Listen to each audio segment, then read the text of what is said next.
it's over. Do you need anything like I need you?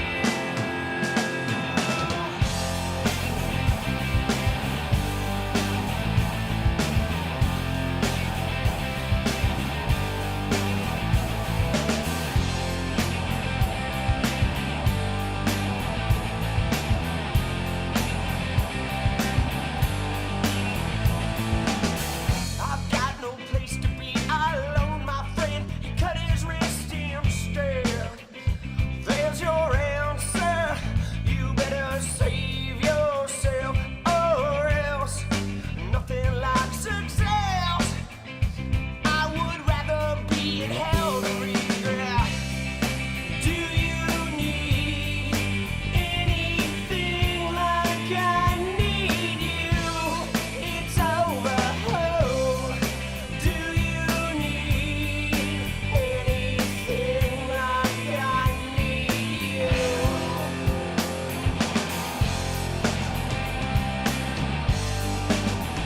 No, I do.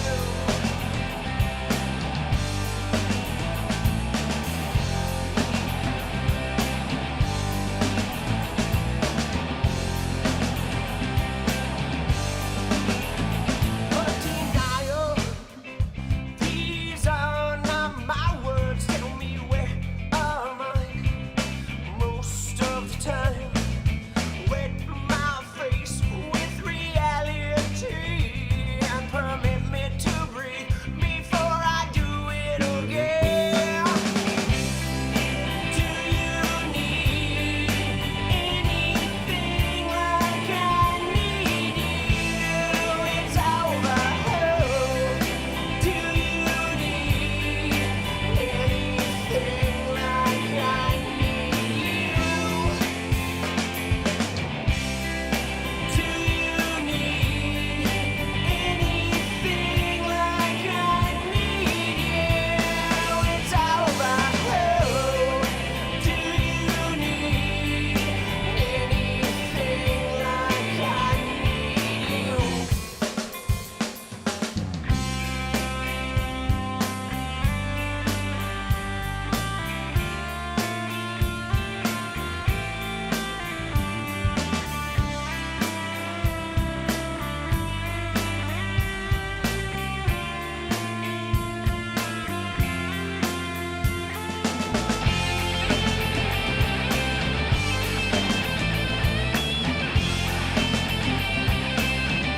Oh, yo.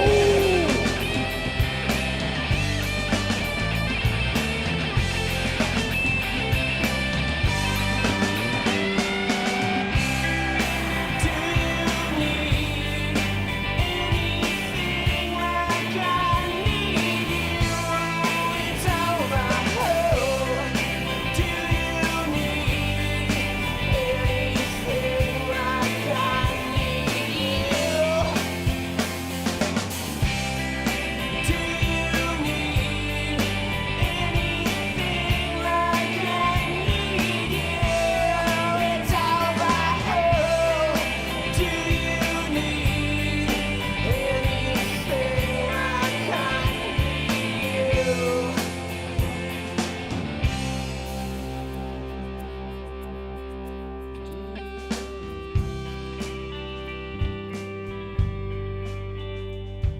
Yo.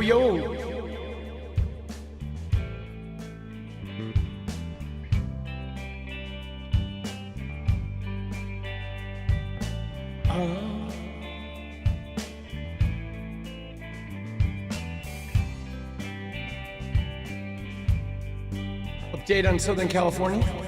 The Chevron thing. El Segundo. Dude, I used to live right near there. I lived in Redondo Beach, Manhattan. It's right next to it. It's down by LAX. Shit is crazy. If you're in Southern California, do not breathe. Bad breathing.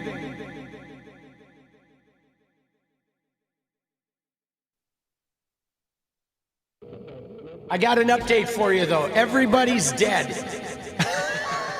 Kidding. Dude, that's terrible. Right? Everybody's dead. It's America under Trump. Oh, shit. It is dark. Red, Red, who's your lover now? Red, red, who's it all about?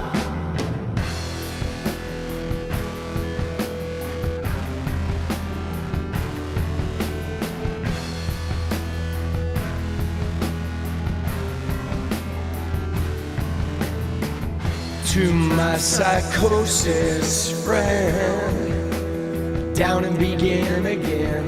His eyes are broken in, and I don't feel the same. Red, who's your lover now? Red, red, who's it all about? Me, I knew. I knew, and I knew,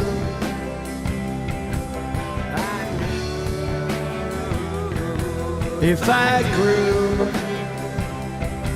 then I do, anything that you would say. let's go, so know you chose to be red. When you could be them.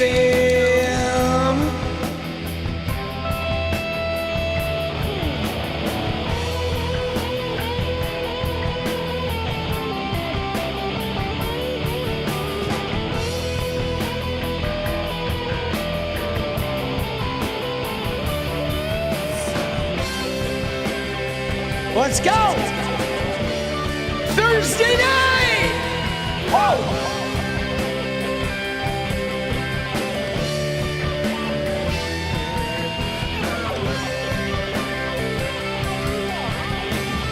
Let's go, let's go, let's go, let's go.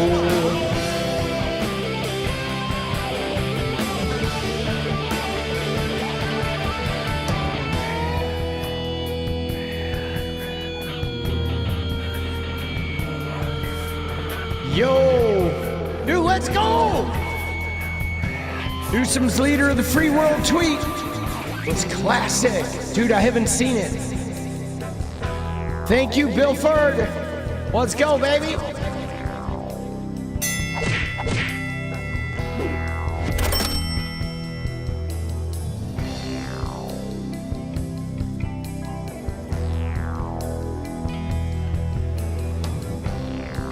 Woo!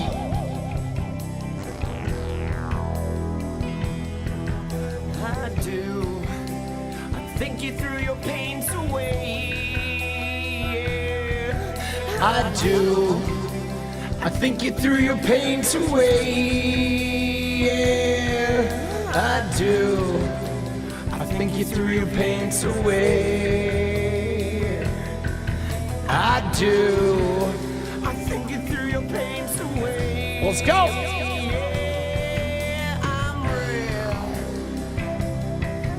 I'm real. Yeah, yeah, yeah. I'm real. I'm real. Yeah, yeah, yeah. I'm You like that guitar? It's a nice Tacoma. I'm red. Yeah, yeah, yeah, I'm red. Dude, why is Harvard trending? All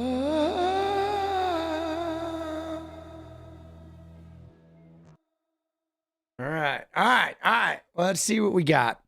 Let's see what we got. Dude. Oh, shit, bro. What is this? He's, fucking... Dude, what a weirdo, bro. He's like trying to bully fucking schools. Oh my God, dude. Right? Dude, we need to fucking put a boot in this man's ass, bro. I am so fucking tired of Donald Trump.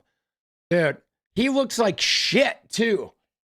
Like, can the man just fucking pine box already or what? Like, for the love of God, dude. Jesus. What a fucking clown show. Dude. Dude, right? Oh, shit.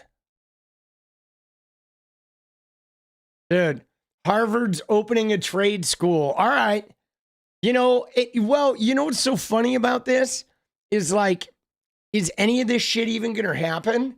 I mean, you know, I don't think Harvard is going to build and fucking, you know, establish a trade school in 3 years, right? It's almost like people are like, whatever, we're going to do whatever Trump wants to say, right? To get our money from the federal government.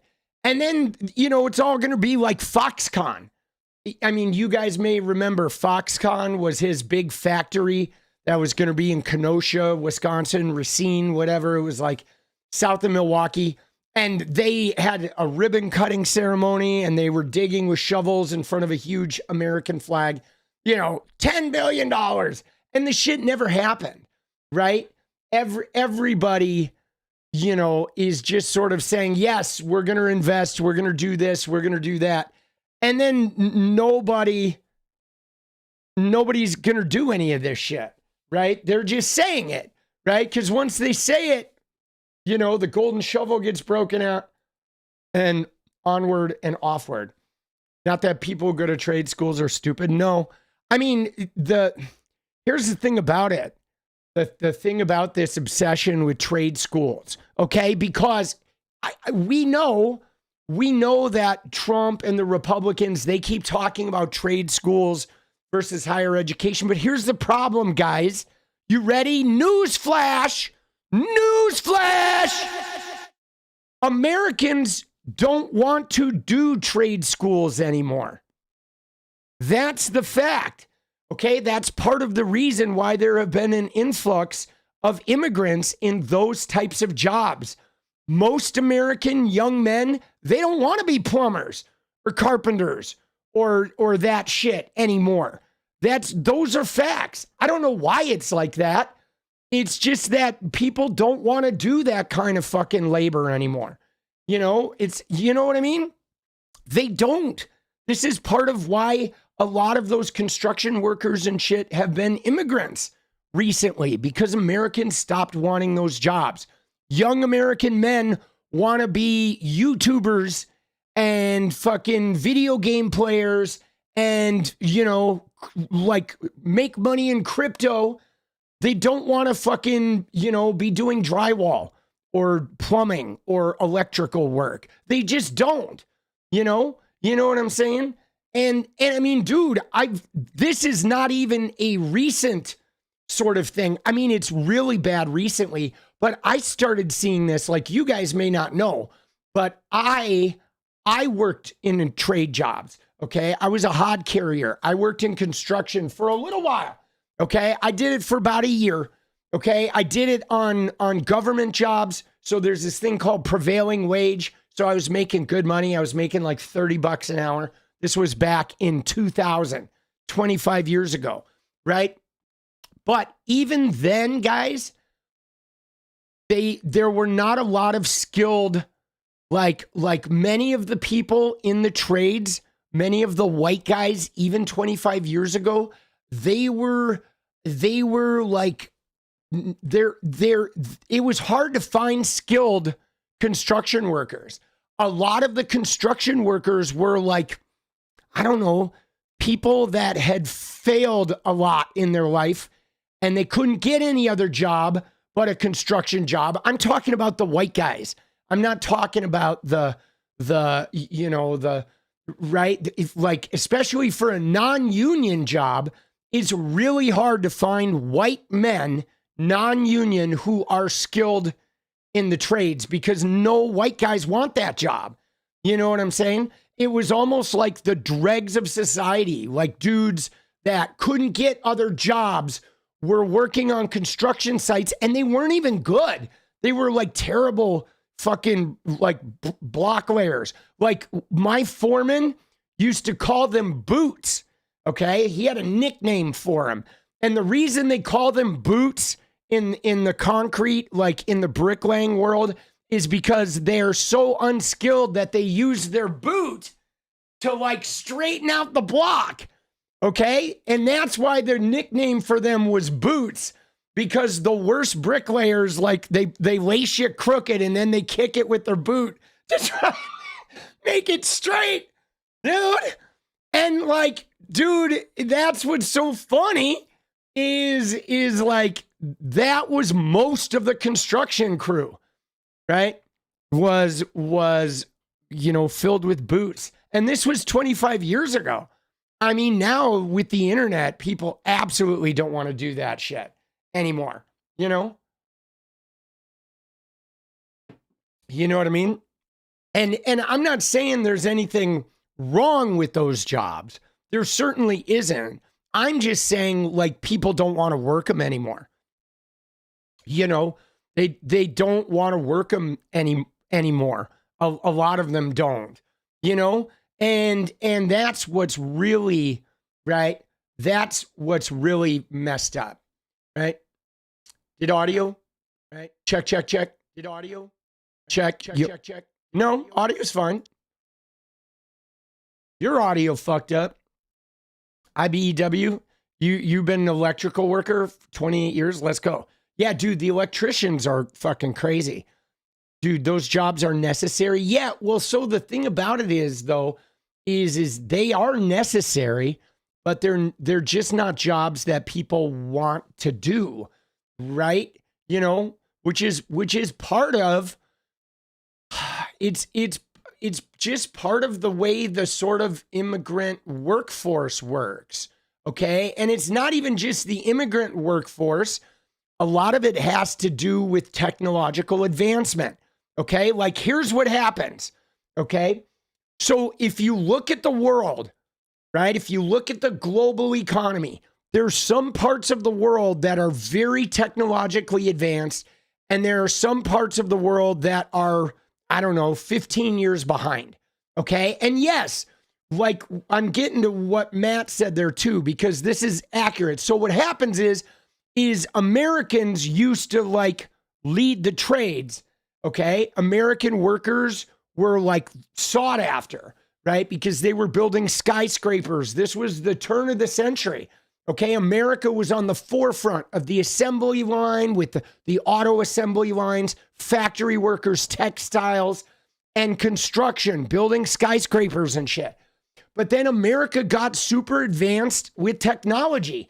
And then what ended up happening is countries that were like living in huts and shit started becoming more advanced, and they were now doing construction, okay? And they were now doing like the trade jobs. So like what happens now is now Americans, many of them have moved on to higher tech jobs, and immigrants from, you know, Mexico are doing a lot of the construction jobs, immigrants from South America, but pretty soon they're going to go advanced tech.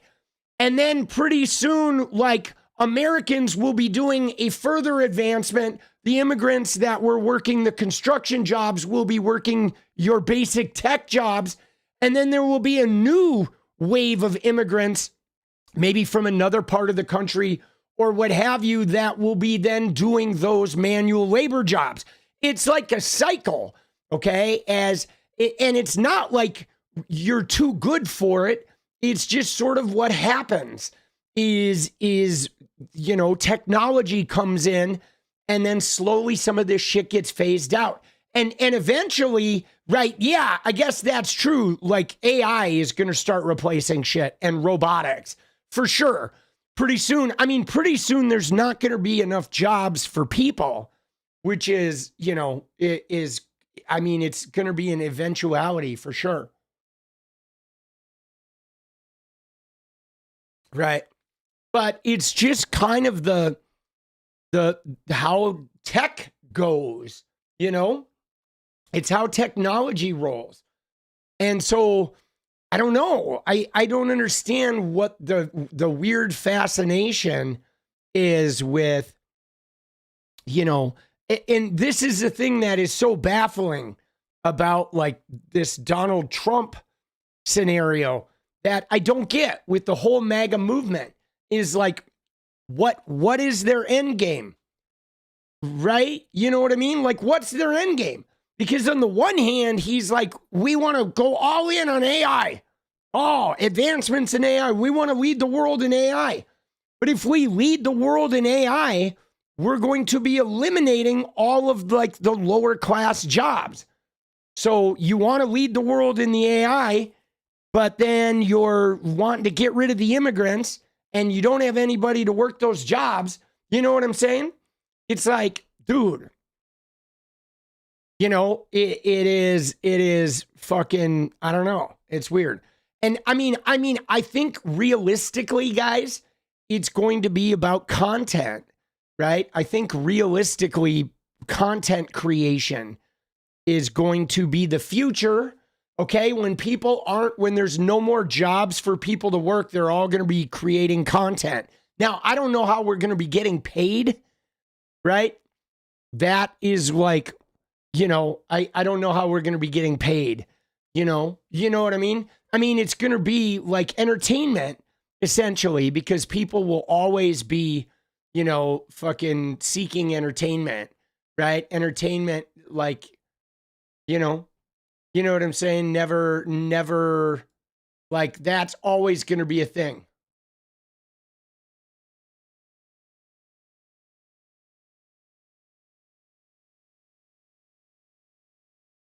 You know, but dude, yeah, the irony is, you know, the thing that's funny about coding is I remember for a while, everyone was like, oh, you better learn how to code. But now, dude, you know how many people there are that are graduating with computer science degrees that are never going to have jobs, bro? Like, talk about a generation getting hosed. There was literally a generation of young men that went into computer science because coding, and they're all graduating with like $100,000 worth of debt. And none of those people are going to be able to get work now. I mean, it's crazy. I saw somebody talking about how at their computer science school, the top graduates from like 2 years ago are still unemployed, right? Still, dude, right? The fucking top graduates of the school are unemployed 2 years later, bro. Oh, fuck, dude. Yeah, man. That's going to be the next thing, guys. You know how they make fun of like sociology degrees or gender studies? But like, bro, you are more employable with a gender studies degree than with a fucking computer science degree right now. You know what I mean? It is insane, dude. Dude, you should have gotten gender studies, right? If you got a programming degree, you are fucked, boss. Right? You're $100,000 in debt and you're going to have to go back and fucking learn about gender. Right? Oh, shit. Let's go. Why? Because gender is better. Gender greater than computer science. Oh, man. Dude. Iron worker won't be AI. Well, I think iron working and shit will eventually be robotics. Right? I think a lot of construction is going to end up being robotics. It may be a little while, but a lot of construction's going to be like AI driven robotics for sure.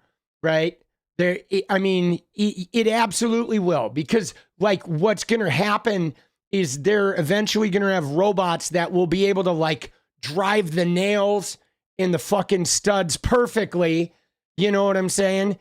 And you know what I mean? Being able to do an entire building in like 2 hours.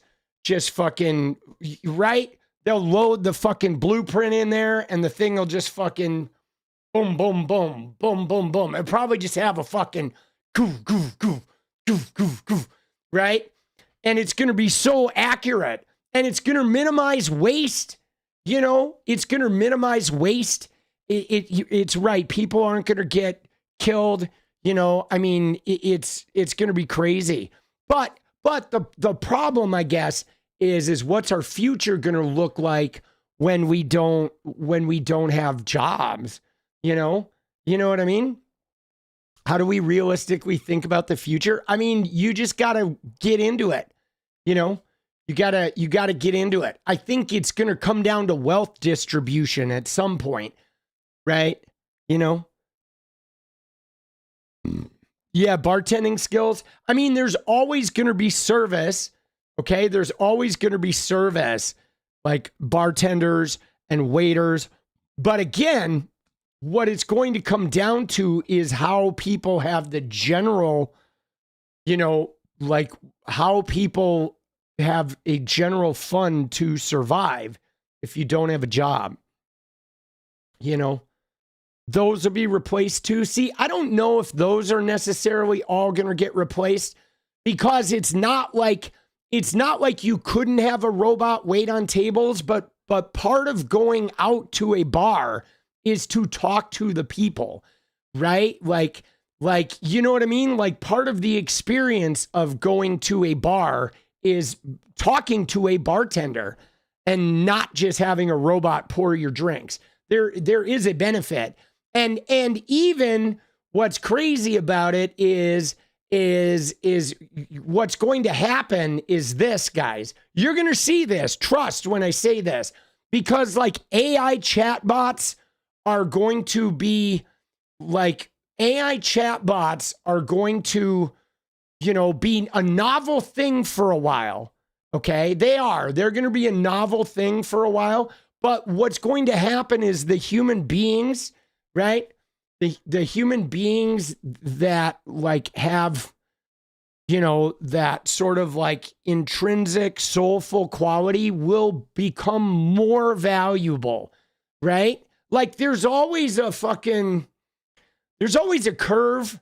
Like everything is like a bell curve, right? Like for example, you know, digital came in and took over like photography and took over videography. However, the niche of people that still use film and record on film, there's still a component to film that has become extra special. It's like how digital music exists, but like vinyl is bigger than it's been in 30 years. Because now that everything is so digital, the vinyl music, like music on vinyl, is like extra special because it provides a brief respite from that digital world. And so I think we're going to hit that bell curve too, where everything's going to become digital, and then the analog stuff will start having value again. Okay? It will. It's like, you know, it will be different. But yeah, dude, vinyl is like, it feels different, right? Like if you sit in front of a you know, speakers with a record playing on vinyl, it just feels different. The bass response is different. There's, you know, it's got a different feel. But I believe that that's going to, you know, that shit is definitely going to, we'll have a curve with that too, right?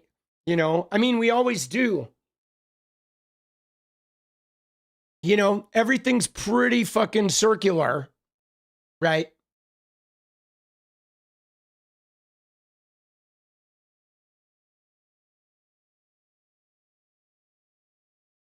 Glad you're old and won't live to see Skynet, the rise of the machines. You never know. You might. Dude, you might. We don't know how fast this shit is going. But yeah, man, I don't know. It's gonna be interesting. The trade school stuff though, is I just don't see like that's gonna be very viable, you know? Yeah. Well, AI is a lot of electricity and a lot of water, right? That is, you know, huge amounts of electricity, huge amounts of water, right?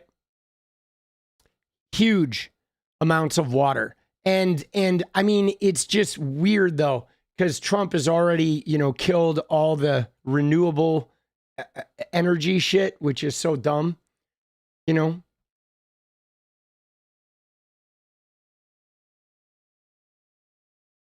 You don't trust Harvard to do trade schools that well. See, I don't think Harvard will do it, I think Harvard's going to outsource that. Like, Harvard's not going to become a trade school, right? They will just, you know, they will, I mean, plus 500 million. I mean, I don't know how far that's going to go, right? It's basically just a payoff. The federal government held $2.4 billion for Harvard, and they knew that in order to get that $2.4 billion, they had to sacrifice $500 million. Okay, so they're getting $1.9 billion, and they'll invest $500 million into trade schools. But all of this is just they're maneuvering in order to, you know, in order to give, you know, get their money. I mean, that's really, when you look at this, even if you break Trump down with the federal government, he doesn't have any real power, guys. I mean, he doesn't. He doesn't have any real power, but the federal government holds everybody's money. That's all it is. Okay, Trump got back into office, and now he holds the key to everybody's funding. So he's going to blackmail everybody and where he can and try to withhold funding. And then some people he will withhold, and they'll take him to court like Maine did, and they'll win the funding anyway. But some people don't want to go to court, and they're just going to pay the money and move on, you know? And like, but that's really what he's doing. He's literally just trying to use the money as a threat in order to try and bully people, so then he can get online and be like, I beat Harvard, right? Because, I mean, guys, you know what's going on with Harvard, right? Why is Harvard a target? I mean, we know why Harvard is a target. Because Barron didn't get in to Harvard, okay? Barron applied to Harvard. There was no fucking way he was getting in. Nobody in the Trump family could get into one of those schools because they're all fucking morons. So what did Trump do? He attacked Columbia. He attacked Harvard. He started attacking Ivy League schools because they're rejected from that shit. I mean, everything Trump does is the like lowest grade petty move possible. That's it. That's how he operates. Okay? You know what I'm saying? He's just a petty little fucking clown show. But you know, I think there's some interesting shit going on. I think the Lutnick stuff, dude, he is a loser, right? Right? Dude, he is a loser. Dude. He is petty. But, dude, the Lutnick shit, this is crazy, guys. Dude, I feel like this Lutnick interview is pretty important.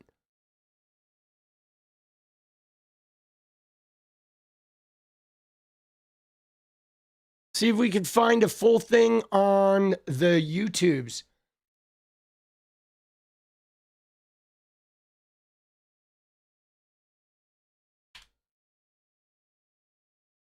Oh, here it is. Pod Force One. Welcome back to Pod Force One. Oh my God, dude, where did they get these people? Dude, Pod Force One with Miranda Devine, right? Pod Force One, and she's a New York Post person, of course.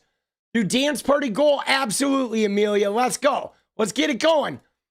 All right, dude, I'm addicted to the 15 goal now, guys. We got this. We'll do 45 minutes.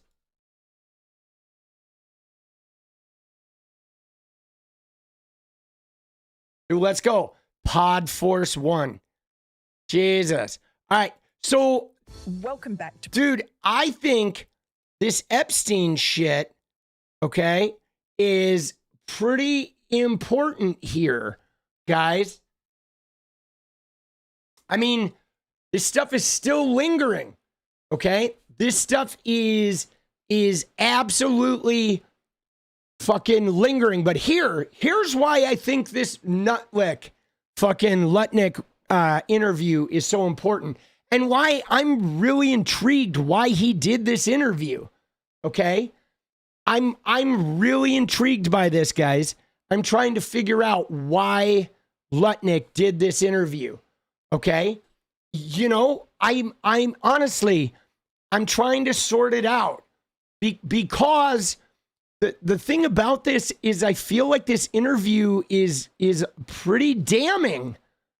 In a way, it's going to be damning to Trump because let's process what's going on here. Okay, so Trump goes in and they have the FBI agents go through, they find a whole bunch of Trump's name. Bondi tells Trump he's in the files, and then they pull the plug on releasing him. Okay, now, there's a number of ways this could go. Because on the one hand, you know, there's incriminating shit against Trump in there and some other people, maybe, but maybe not. Maybe the most incriminating thing is the fact that Donald Trump was aware of this, that he knew. That's why the birthday thing was so damning. I mean, sure, the implication of the shit in the birthday writing with the drawing was weird and creepy, but the real damning thing about that Epstein birthday book was everybody who participated in that book knew he was like graping young girls. They all knew. They knew what he did. They knew he was a trafficker. They knew he was a rapist. They knew he was hanging out with those pubescent girls, and they just didn't care. They didn't have a problem with it, okay? So that is the foundational issue here, is that these people, even if they didn't participate in the actual graping themselves, they knew this guy was, you know, like violating underage girls, and they knew he did it frequently, that his whole persona was known for him sexing up young girls. And they went ahead and were his friend. They took money from him. They gave him money. He guided investments. They invited him to their parties. Amelia, let's go. Dance the night away. Let's go. You know what I'm saying? In addition to the financial shit, okay, the tax dodges and all that. But the fact of the matter is these guys knew. Okay, now this is why, to me, this Lutnick interview is so damning. Because Lutnick basically says, I went over, like, to paraphrase the whole interview, Lutnick says, I went over and saw Epstein's house once because he was my neighbor, and I was in his house for 5 minutes, and I could tell that this guy was a complete creep. Right? That's damning. Okay? The fact that Lutnick is establishing that you could know Epstein for 5 minutes, walk into his house one time, and you just knew this guy was a creep.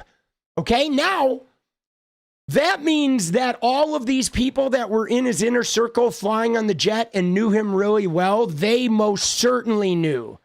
They most certainly knew, right?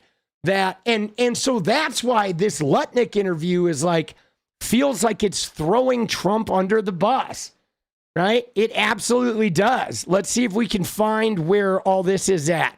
I'm going to pull up a transcript real quick and find the Epstein piece. Oh, it gets right into it.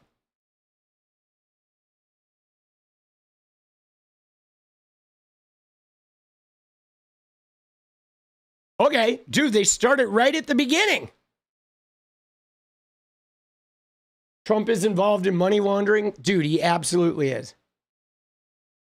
Is he getting ahead of what will be released? Maybe. Yeah, but so that's just it.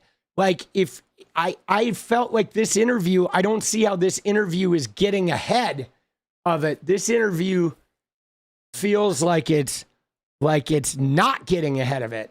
Like if this interview felt like it was setting up to be damaging for Trump, you know, but something's coming. I mean, because eventually they're going to have to swear in 𝗙𝗃𝗏, okay? And she's going to vote on the discharge petition, and Republicans are going to have to, like, you know, commit to where they stand on the Epstein files. That's definitely happening, okay? In just a couple of weeks, Virginia Giuffre's book comes out. I pre-ordered it. I think it comes out like right before my birthday. So like 3 weeks from now, Virginia Giuffre's book is coming out. And once again, everybody in America is going to be digging into that book. She's, you know, she can't be sued, right? So like there's probably going to be a lot of really scathing truth in there. And nobody's going to be able to stop it because she can't be sued, and you're not going to be able to sue Random House, you know? So, like, you know what I mean? Dude.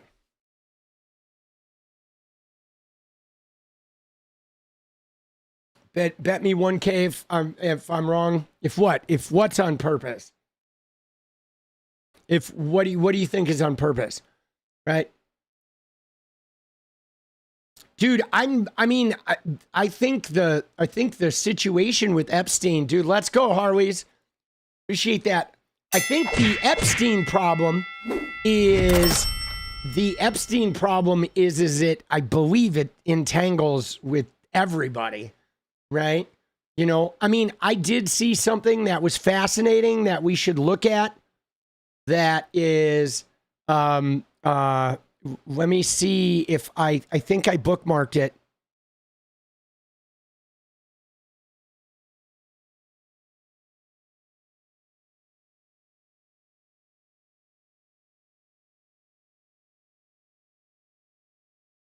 Maybe not. I think it's in the book. It's in this book right here. I think it's in this book, but so there was an assertion. This is the Julie K. Brown book. And I'm going to look into this a little bit more. And then I think it deserves getting looked into, like a whole episode devoted to it. But you remember the Alex Acosta deal? Okay, so Epstein gets busted. He gets busted in Palm Beach. Palm Beach police draw up the case. They hand it off to the DA, Barry Krischer. Okay, not that he's the county attorney. Okay, the state's attorney for Palm Beach County. Then Epstein hires Dershowitz and Ken Starr and the whole big legal team. And they come in and they go to Krischer. And then Krischer decides to just let this shit go. The cops go to the FBI because they're like, holy shit, this is a slam dunk case. So the FBI comes in, Alex Acosta. And then Alex Acosta and Krischer get together and they give Epstein immunity. And you ready for this, guys? Pay attention to this, what I'm about to say here. Everybody's like, why did they give Epstein immunity? Why? Why would they give him immunity? Because immunity is something you get when you give something, okay? But you know what the assertion is made in this book that is amusing, that I don't know if people really followed the trail? But there's a suggestion in this book that was made that the federal government got the tapes from Epstein and gave Epstein immunity in exchange for the tapes, the evidence. And so the reason why they're sitting on this shit is as long as the government has those tapes, people can be blackmailed. Right? The CEOs of those corporations will never speak out against the government. Any government leaders that are involved in that shit will never go against the United States. Any politicians that were on those tapes will be forever owned. Right? That was the implication. The implication was that the government received the tapes in exchange for Jeffrey Epstein getting immunity. So now the government has all the blackmail materials. Huh. That's really interesting. You know what I'm saying? Now, if that were the case, we don't know who's complicit, right? And yes, now one of them is the president, right? One of them is the president. He's definitely in there. You know, isn't that wild? Dude. I mean, that shit is fucking crazy. I had never heard that assertion before. Okay? Now, I feel like that is something worth really looking into, something really worth spinning. Now, this though, again, let's go into this Lutnick interview, because this Lutnick interview, something about it was weird, guys, because I know he's like out here sort of, oh, Epstein was a weirdo. He's painting him as a weirdo, and it was real obvious to tell. But I don't feel like this is going to help anybody who was friends with Epstein. Yeah, isn't that an interesting take? That I thought that take was super interesting. All right, here we go. Welcome back to Podforce One. I'm Miranda Devine, and today I'm with Howard. Podforce One, dude. Is this Howard Stern's sister or what? Dude, if Howard Stern was a woman, this was it. Right? Oh shit, dude. This is Howard Stern right here, boss. I shit you not.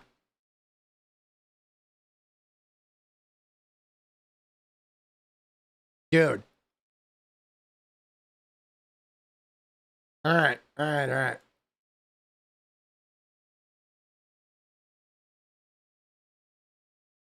You're saying the interview was done on purpose? Oh, no. Yeah, no, Layla. I totally get. Like, now I see what you're saying. Because, yes, there is, you could, okay, you ready? You could, you want to see a side-by-side, dude? We got to go old Howard Stern.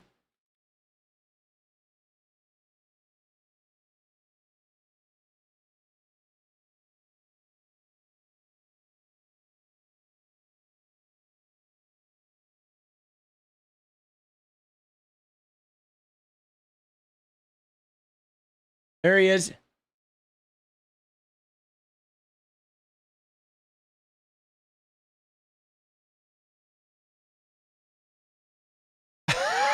Dude, tell me it's not him. That is him, bro. Dude, let's go. Oh shit. Dude, she is Howard Stern. All right. But anyway, so yes, I saw, I think it was Layla in chat. It's possible that they are sinking Trump, right? Wouldn't that be interesting if Lutnick comes out and does this interview to get rid of Trump, right? The only thing is though, guys, is I don't know if they would want to get rid of Trump. You know, I mean, but they could.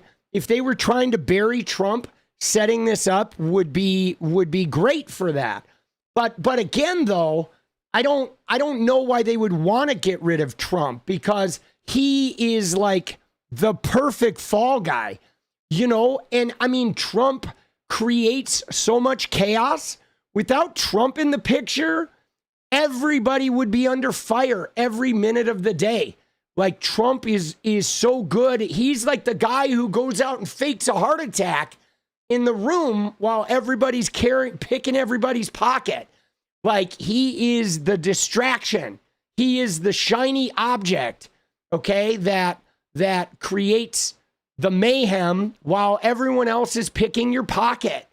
That's his job, right? His job is to create the scene, and you're like busy, like, oh, look at the scene. Look at what's going on with the scene. Meanwhile, you're like, where's my wallet? What happened to that? Where's my fucking bank balance?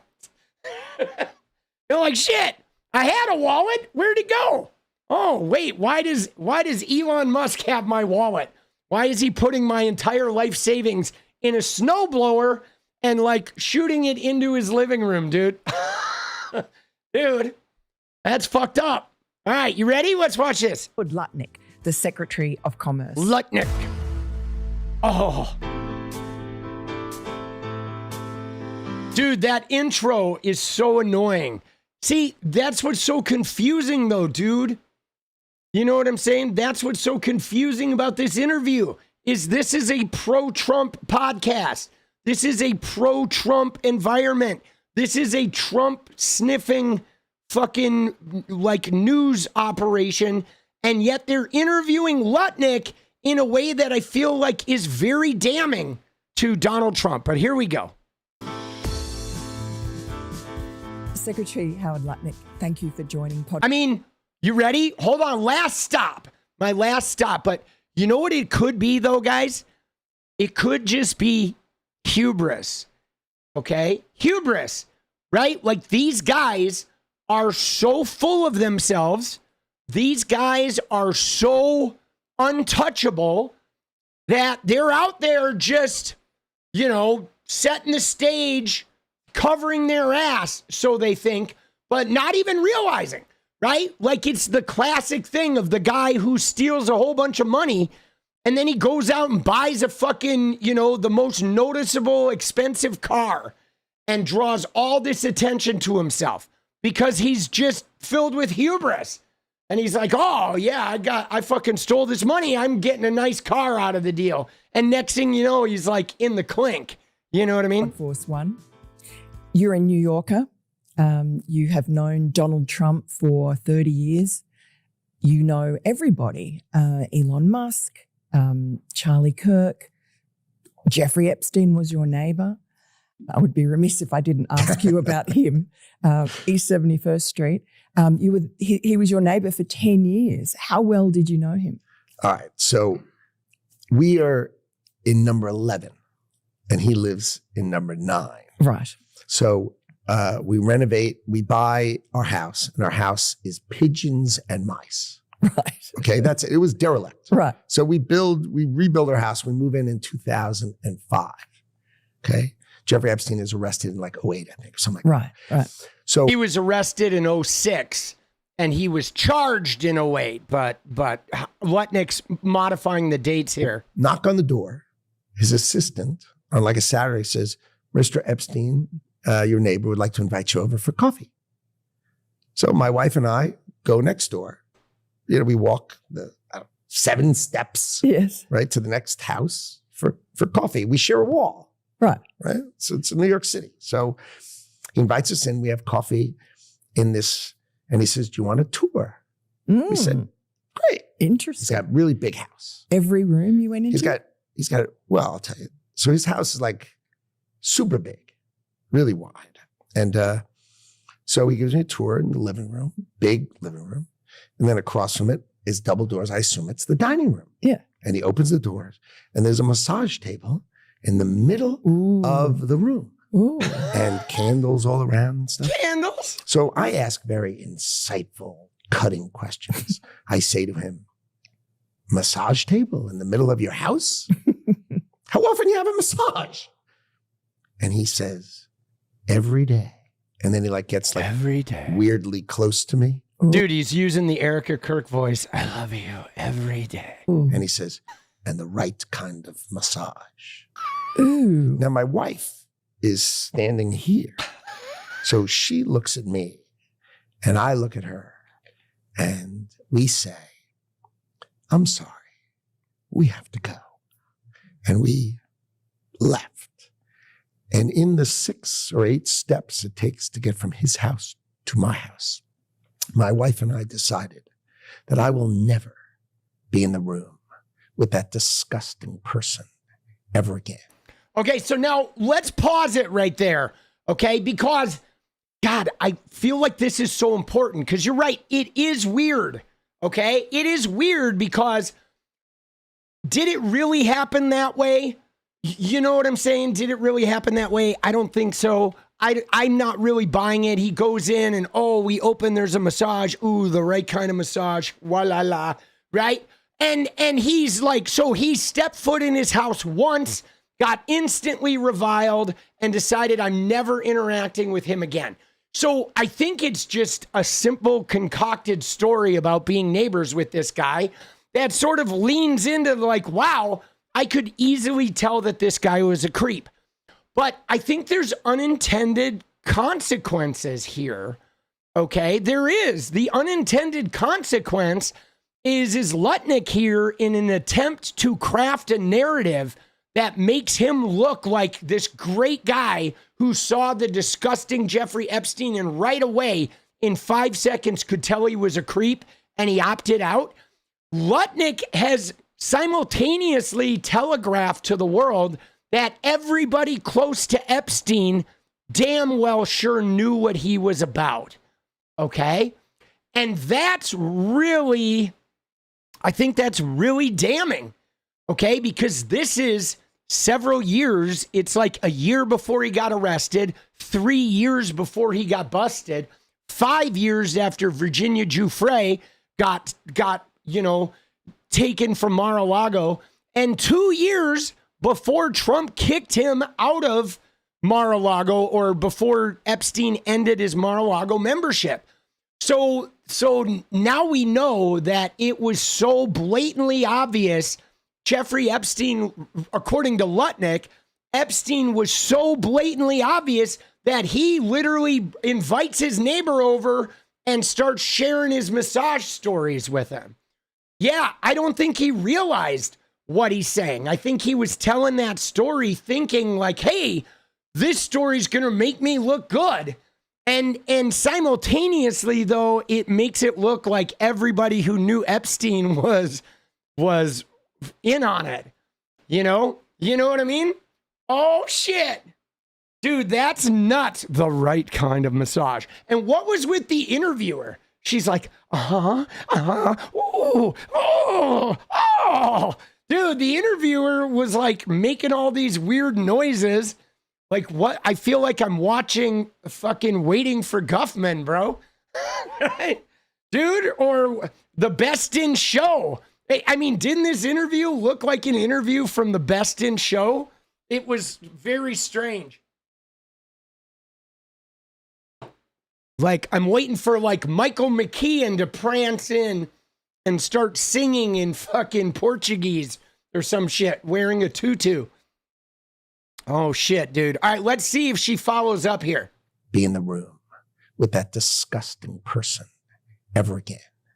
So I was never in the room with him socially, for business, or for even philanthropy. If that guy was there, I wasn't going because he's gross. All right, so wow. Dude, that was pretty crazy. Right there, that statement. So he's like, after seeing his house once, I never got involved with him ever again in any way, shape, or form. Right? Now, again, we don't know how true this is, but if you take Lutnick at his word, it means everybody who hung out with Epstein is fucking has a huge problem. Okay? Everybody who hung out with Epstein is now in massive trouble after this interview. They've all been thrown under the bus. And so I look back at it as a gift. Dude, Yes. dude, what are her noises? So I wasn't going because he's gross. And so I look back at it as a gift. Yes. He gave me a gift. He gave me a gift. A voice. And so, yeah, that's my story. He gave him a gift. Absolutely done. He gave him a gift. She was 14, right? Lutnick, you fucking disaster, bro. Dude, what is with the weird fucking... Or for even philanthropy. If that guy was there, I wasn't going because he's gross. And so I look back at it as a gift. Yes. He gave me a gift. Yes. Of a voice. And so, yeah, So that's my story. A one and absolutely done. Right. So, I mean, that's an incredible story that you could pick up that he was a pervert. It's gross. The guy's gross. Right with my wife. And like, he's gross. The guy's gross. This was not, the deep nuance of Howard Lutnick. This guy's gross. Right. So how come Bill Gates and all these other people could hang around him and not see what you saw? Or did they see it? And Oh, ignore shit. it? Or No, they participated. Right. Oh. That's what his MO was, get a massage, get a massage. And what happened in that massage room, I assume was on video. This guy was the greatest blackmailer ever. Blackmailed people. That's how he had money. So what happened to those videos? Why is there now such a dearth of information when, Donald Trump's people are running the FBI and the DOJ? I assume way back when they traded those videos in exchange for him getting that 18-month sentence, which allowed him to have visits and be out of jail. See, that's interesting. He just did the same thing in the book, bro. He's making the same implication that the Epstein gave the videos in exchange for immunity in the deal, right? I don't know, dude. This is very intriguing where this is going. I mean, he's a serial sex offender. How could he get 18 months and be able to go to his office during the day and have visitors and stuff? See, here's what I don't get. You ready? So Howard Lutnick said he's a serial sex offender. How did he get 18 months? Did Howard Lutnick ever not stop to wonder why the guy who let Epstein off, the guy who enabled him to get 18 months was Donald Trump's labor secretary? Like, why doesn't he put that connection there? Oh, how did this guy get 18 months? Oh, 𝗟𝗟𝗏 made that happen. Why did Trump give 𝗟𝗟𝗏 a cabinet position? How come that connection is not made, right? You know what I mean? I mean, come on. Like, are we dumb here? Is this first grade algebra? Like, what the fuck, bro? It must have been a trade. So my assumption, I have no knowledge, but my assumption is there was a trade for the videos because there were people on those videos. And have you talked to Donald Trump about this and shared your theory? No, I mean, he knows the story. Right. But my story that, I was one and done with the guy. He knows that story, but that's it. He would have been interested in that story. Yeah, but I don't know. It's a story. It's just a one and done. That guy. Ugh. Dude, just Trump so uncomfortable, dude. Dude, Lutnick opened a can of worms, man. I don't think he even realized it. Did Trump feel the same way about him? I don't speak to him about these kind of, these are just distractions. The thing about the president. Dude, these are just distractions. You're saying the world's greatest blackmailer potentially gave blackmail videos to the U.S. government of like all kinds of civic, business, and political leaders worldwide, and it's just a distraction? And we're supposed to buy that? Dude, nah, bro. See, this guy, though, it's the hubris, okay? I don't know, dude. It's the hubris. I feel like he's just trying to like cover his own and sort of like, ooh, everybody else was involved, but he's not commenting about Trump. He's saying he never talked to Trump about this. Like, why wouldn't you? You know what I'm saying?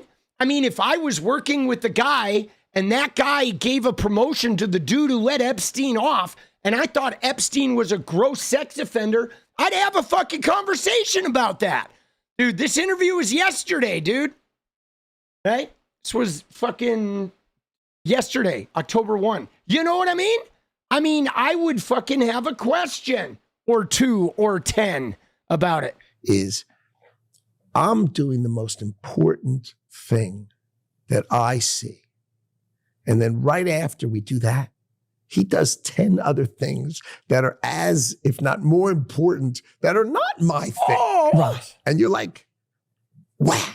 And he is great at it. And sometimes he lets me stay. So like, he lets me stay for the Joint Chiefs of Staff come in. Right. I'm like, this is like the coolest thing ever. Dude, look at Lutnick fucking, he's polishing the D, bro. Dude, he's got to stroke the D, right? He's got to keep Daddy Trump happy. Tell us a little bit about how you got into this bizarre role, really. You're a billionaire. You've been an incredibly successful businessman. You were a Hillary Clinton supporter, a classic New York Democrat. And here you are Commerce Secretary in a Republican administration. Dude, isn't that crazy? He was a classic Hillary Clinton New York Democrat, and now he's grifting and in power in a Republican Donald Trump. I mean, Trump was a Democrat.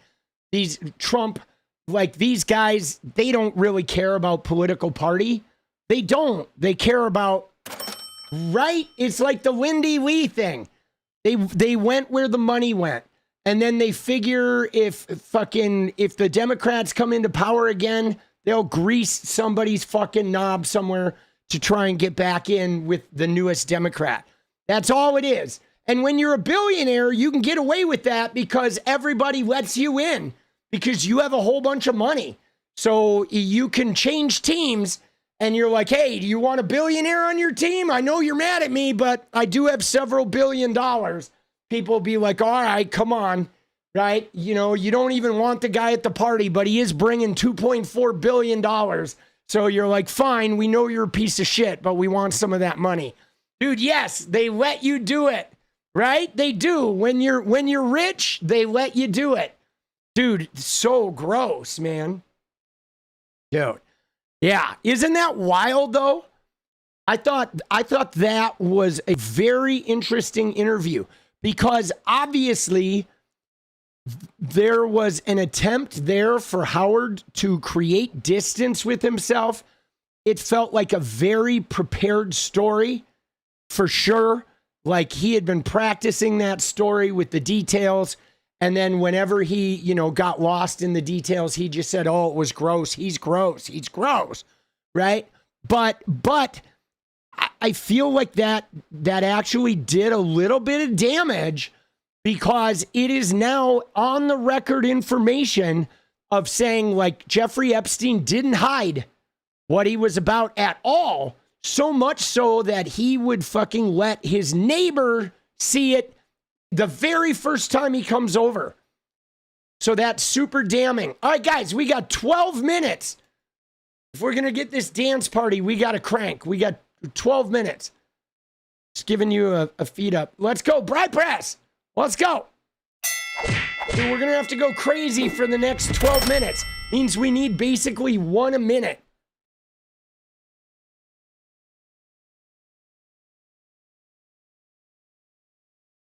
Tigers versus Mariners. Dude, I don't really gamble, Brancha. I'm not really a gambler. You know what I'm saying? I sort of opt out of the gambling, but I think the Mariners, I will say this about the Mariners-Tigers series.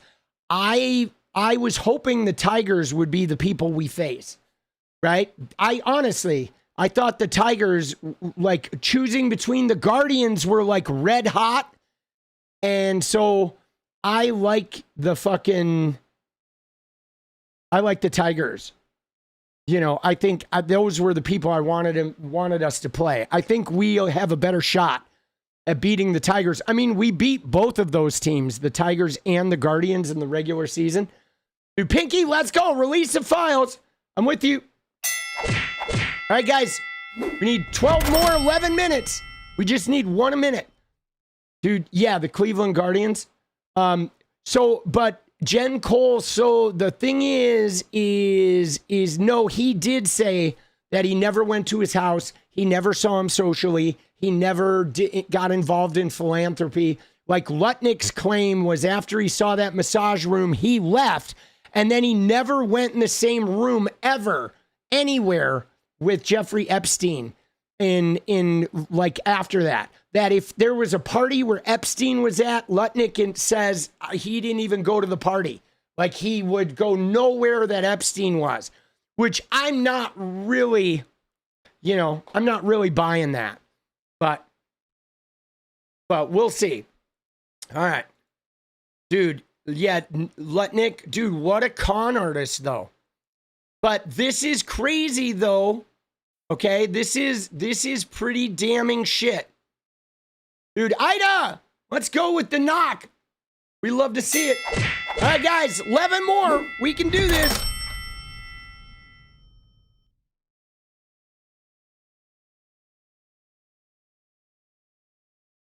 People could hang around him and not see what you Dude, yeah, this shit is, again, dude, I think this Lutnick shit is damning. It is damning, boss. All right. All right, here we go. Let's see what Robert Garcia said about the Lutnick scenario. Quite frankly, after those comments by Mr. Lutnick, we need to speak to him. The entire Oversight Committee, we're very interested in understanding what exactly he knows, where those theories come from. And anyone, particularly if you're in the Trump administration and you are saying those comments so freely, you have to have additional information. So you can believe that we're going to follow up. It is outrageous that we've had a subpoena for all these documents and there's no release of the documents. We've got very little information. And we know there are a lot of people have information within the administration that could be helpful to our investigation.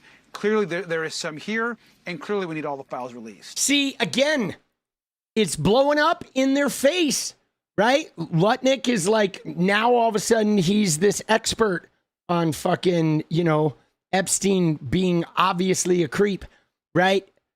I think it was a weird moment of hubris with him not even thinking how it was going to play on a larger stage, right? Yeah. Dude. Yeah, it's pretty weird. I mean, I'll be honest, guys. I was really surprised when he said it because I was like, you know what I mean? And like, look at this. This other shit here is I guess Lutnick bought his house from Epstein. Right? Not only was he the neighbor, but Epstein owned the house. I think Lutnick bought the house from Epstein too. Yeah, which is pretty crazy. People, Mr. President, I know you've urged people to move on, but I'm curious, why do you think your supporters in particular have been so interested in the Epstein story and so upset about how it's been handled? I don't understand it. Why they would be so interested. He's dead for a long time. He was never a big factor in terms of life. I don't understand what the interest or what the fascination is. I really don't. And the credible information's been given. Don't forget, we went through years of the Mueller witch hunt and all of the different things, the Steele dossier, which was all fake. All that information was fake. But I don't understand why the Jeffrey Epstein case would be of interest to anybody. It's pretty boring stuff. It's sordid, but it's boring. And I don't understand why it keeps going. I think really only pretty bad people, including fake news, want to keep something like that going. But credible information, let them give it. Anything that's credible, I would say, let them have it. But there he is, dude. Lutnick's laughing that off. That was from back in July. But now Lutnick is out there running his mouth. And yes, dude, the Mueller, right? Bob Mueller's investigation and the Russia investigation, all of that stuff was credible. All of that stuff, like Trump just runs around yapping like everything about him is made up and people let him, dude. Right? Dude, unfucking believable. Yeah, this though really opens a crown of worms.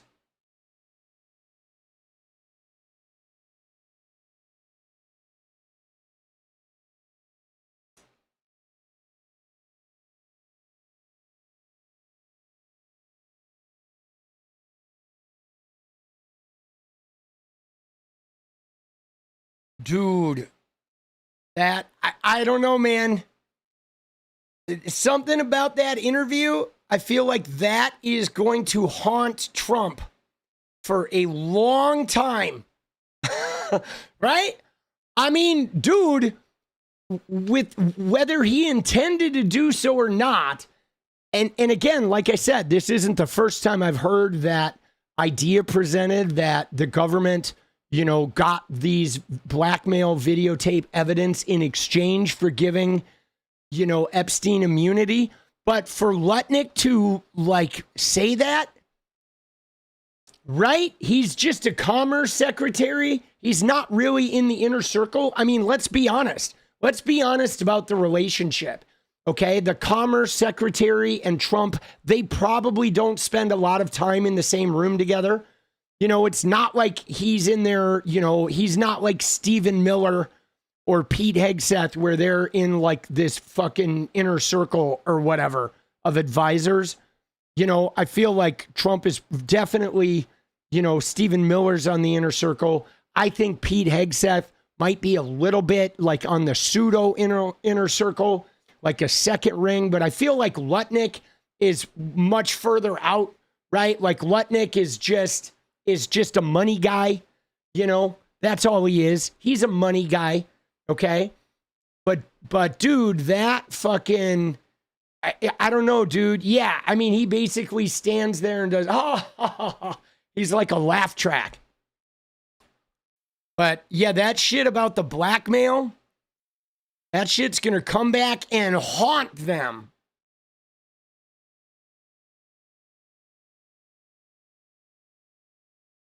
If he doesn't have a security clearance, I don't know. I mean, I don't think Trump pays any attention to security clearances. Come on now. Dude, you think Trump probably has his fucking his golf pro, right? You know what I mean? He's probably got his golf caddy in his fucking classified briefings. I mean, it seems like an admission, but I don't think they respect any of the rule of law. I mean, look what happened with Hegseth coming out of the skiff and like, you know, fucking messaging. What was he using? He was on fucking Signal or some shit. He had a chat group with the reporter, right? Oh, we just bombed that shit. Go Mariners, let's go. Dude, I'm into it. Mariners.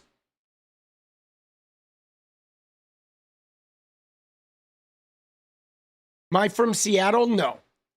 No, I'm not. I mean, I've been to Seattle many, many times, but I'm not from there.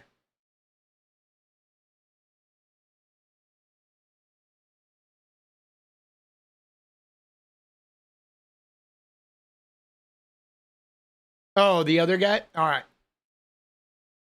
Oh, shit. All right. So, dude, we got 2 minutes. I don't think we're getting this dance party. We'll try another one. Right? Can we get fucking, how many do we need? Can we get 11 in 2 minutes? That would have to be record setting. We're going to have to try again. Maybe 15 was too ambitious. We'll try 10. Crazy how many Mariners fans? Dude, this is a big year. Dude, Engrain, let's go. This is a big year for the Mariners. This is the best season they've had since 2001. And guys, I think they could go to the World Series if they can fucking have consistent offense. Okay? I feel like they've, you know, they need their fucking relief pitchers need to fucking hold, especially the 8th and 9th inning guys, and they need to have a consistent offense. And if they do that, man, they've got the tools, dude. They've got the tools. Right? Their record was good. They, you know, all of those guys, like obviously Cal Raleigh with the home runs, but like Julio Rodriguez, Josh Naylor, Jorge Polanco, all of those guys hitting big balls, right? Doubles in clutch moments, big homers, right? Eugenio Suarez, homers. You know, there's a lot of like home run hitters and shit. Even J.P. Crawford with the fucking grand slam there. I mean, what they did to the Astros was vile, bro. I mean, think about this, dude. They went into Houston. Houston was on a run.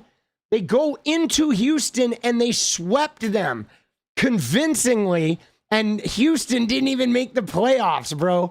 That was just vile, dude. Houston like led the division the whole time, right? Yeah, but so Matt, though, against the Dodgers, they didn't really even play their full starting lineup. Okay, I know the Dodgers ran through them at the end, but the Mariners weren't playing to win those games. If you look at the lineups they had, especially by the third game, dude, they had Mastroboni, and you know what I mean? They had all of their like bottom string players playing. They were like letting most of the starters get rested. Because once they had the division and they had that second seed clinched, they just sort of like played a lot of the younger guys because they didn't need those wins. Once they had that, they would have played the Dodgers very differently if they were trying to secure that second spot. But they totally like, dude, Ichiro, yeah, dude, he's pretty cool. That's his little fucking plaque right there. We went to the Ichiro's, his like celebration or whatever. That's the last game we went to. You don't think the Dodgers are going to beat the Phillies? Dude, yeah, I don't know, man. Right? I don't know. We shall see. We shall see. Phillies are pretty good. I mean, dude, the Yankees are also like everybody's sort of a threat right now. Dude, I feel like the Yankees, the Brewers, the Phillies, there's still a lot of good teams. You know, but I'm just happy the Mariners made the playoffs. They're very inspiring. You know, I've never been really into baseball, but Bryce kind of got me into baseball, right? Oh, it is scrimmage? Yeah, no, they've been doing that in Seattle. They've been like the Mariners have those $10 scrimmages or whatever, where they're having scrimmage games to sort of stay warm and hang out with the fans and shit.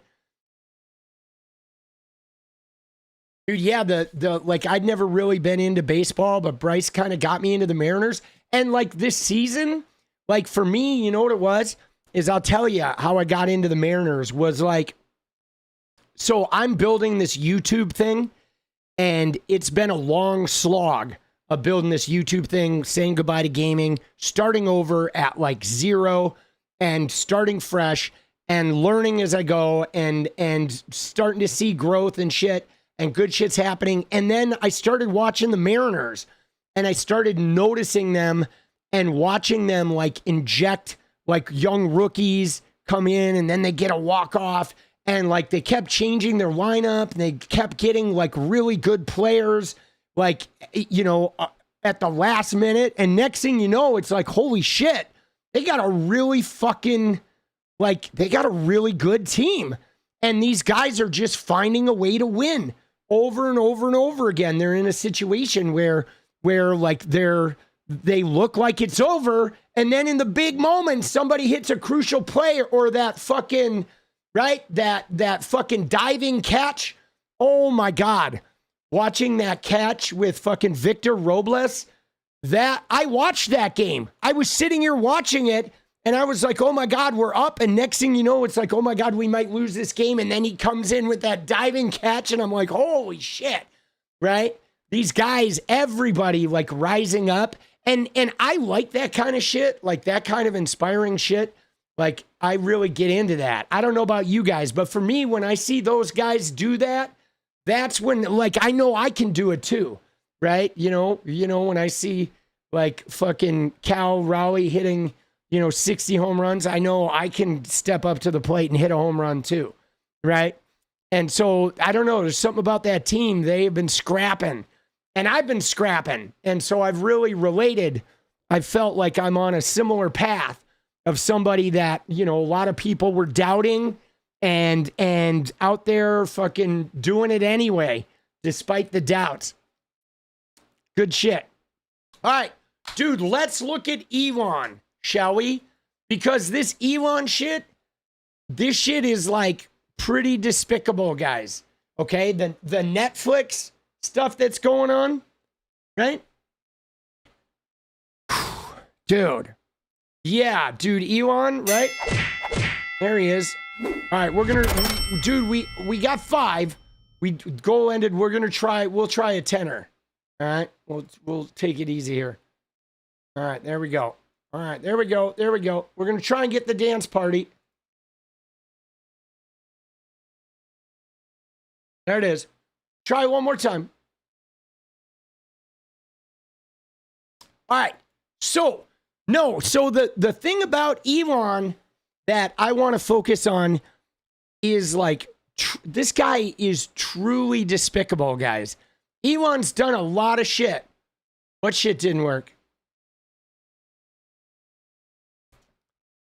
You good? Like, so Elon's done a lot of despicable shit. Obviously, He's pushed people out of companies. He's hoarded wealth. He's you know, right, the Doge shit, like doing all kinds of lying and manipulation with his funding during the election. Okay, just a lot of nasty shit. But I feel like this Netflix thing, guys, is like the worst and gnarliest shit. Okay, this is the worst and gnarliest shit that Elon has ever done. Okay, it really is. And it's exclusively, okay, it's about like a show that has like some transgender characters in it. Okay, but Elon has a trans daughter. Okay, so look at this shit. All right, hold on. We gotta save that one. So this is the prevailing thing. Okay, now they're trying to hail this, guys. Now, again, remember, this is directly on the heels of Jimmy Kimmel. Okay, they were all celebrating Jimmy Kimmel getting fired. They were like, hooray, hurrah. Then everybody started bailing on Disney. 1.7 million people left Disney. Boom, in days. Jimmy Kimmel's back. Okay, Jimmy Kimmel is back. And again, you know, there was some grandstanding with Sinclair, but Disney was like, hey, man, you have a contract with us. You want to fucking not carry Kimmel? We're going to opt out of our contract, whatever. Kimmel's back everywhere. And now they're all mad. Okay, and yes, this is the stock price, but this is all phony. Okay, like they keep saying Netflix lost 15 billion in market value after a tweet from Elon urging them to cancel subscriptions for the sake of healthy kids, criticizing the company for promoting non-traditional values. But like, so they have this whole, like, it was the Elon Netflix tweet. Hold on, let's find the actual tweet.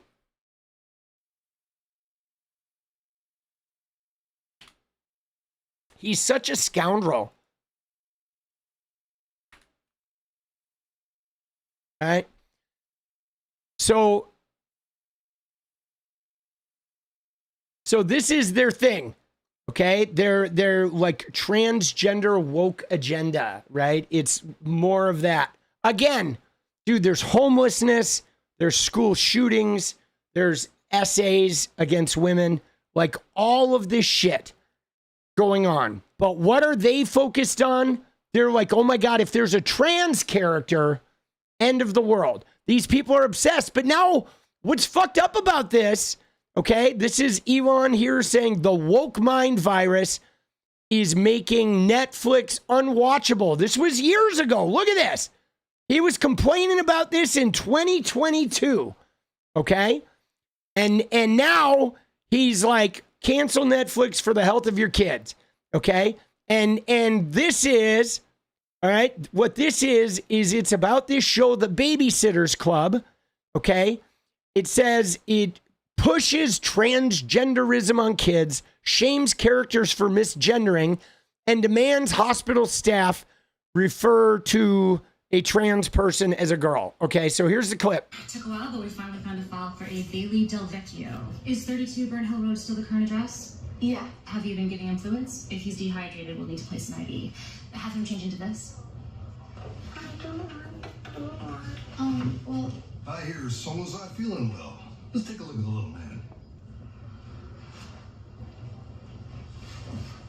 Can I please talk to you two outside?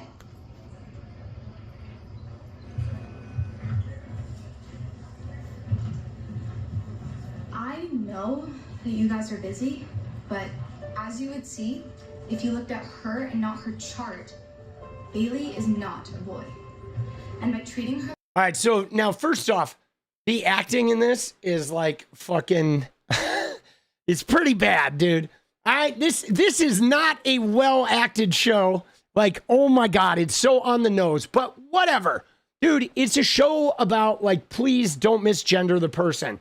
Okay? See them for who they are. But anyway, this is what they're freaking out about, guys. This. Like, why? See, here's the deal. I don't understand why they're concerned about this. I mean, you know, it's not going to win an Academy Award.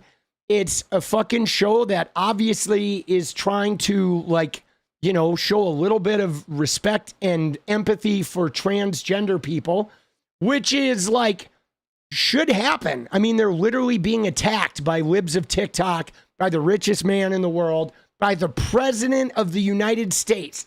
Okay, but now that's the clip that they are like whacked out about.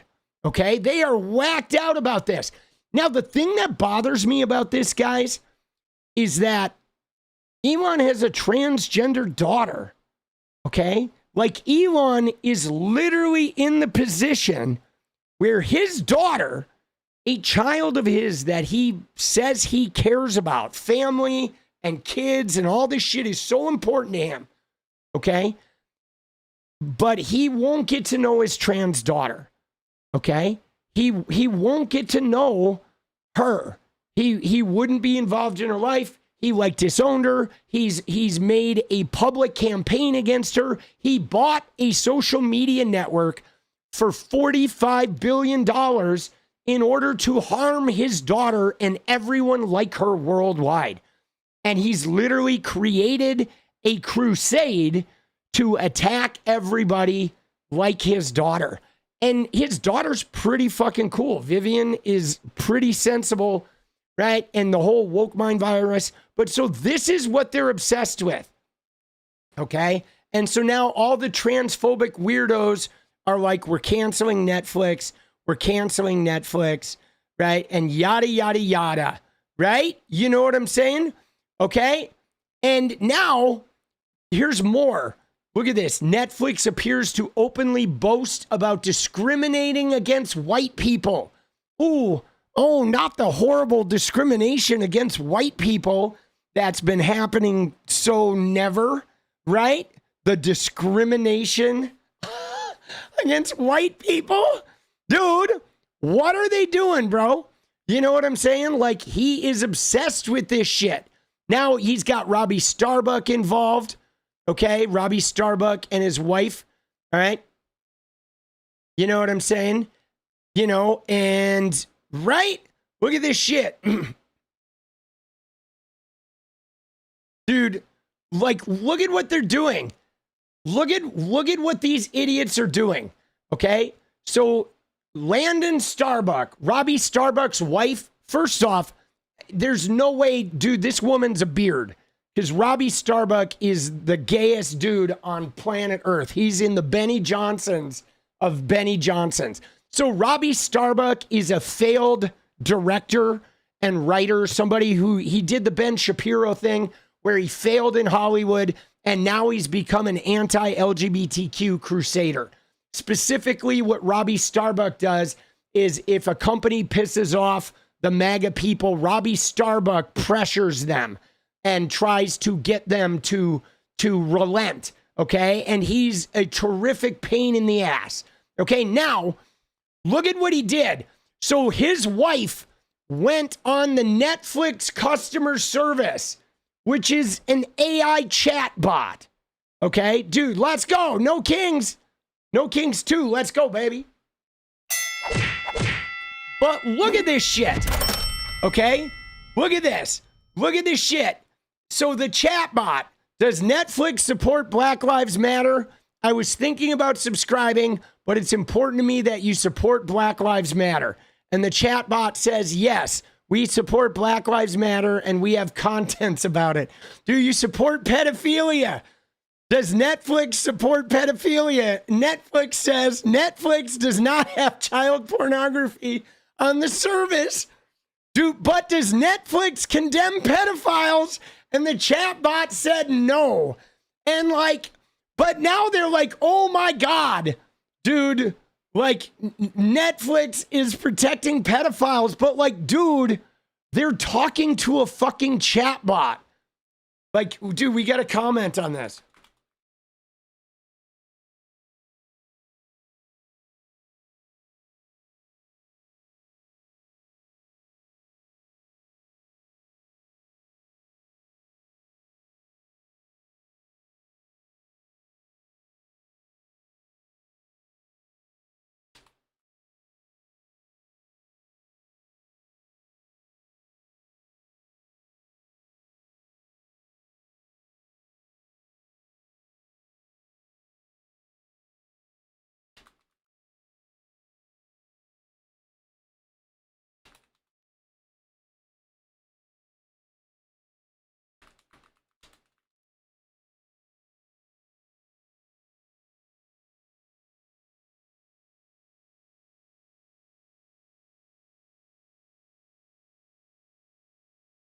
Dude, let's go, Will.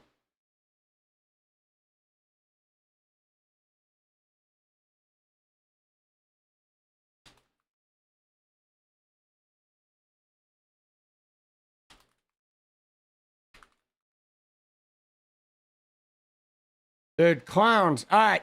Dude, I just fucking ripped her a new one there, dude. But what are they doing? Like, this is what they do, guys.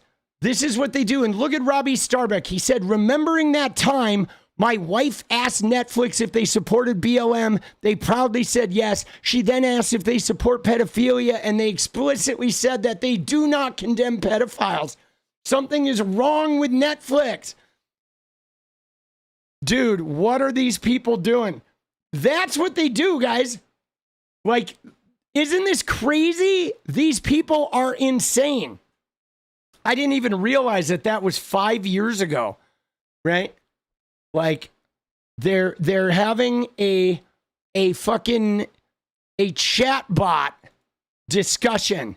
But so anyway, to get to my point here, okay, they are, because Jimmy Kimmel is back, okay, because Disney lost the Jimmy Kimmel battle, Trump lost the Jimmy Kimmel battle, now the Republicans are like, ooh, there's a transgender youth character on Netflix, and now Elon is done in the UK. He's taking a break from meddling in the UK.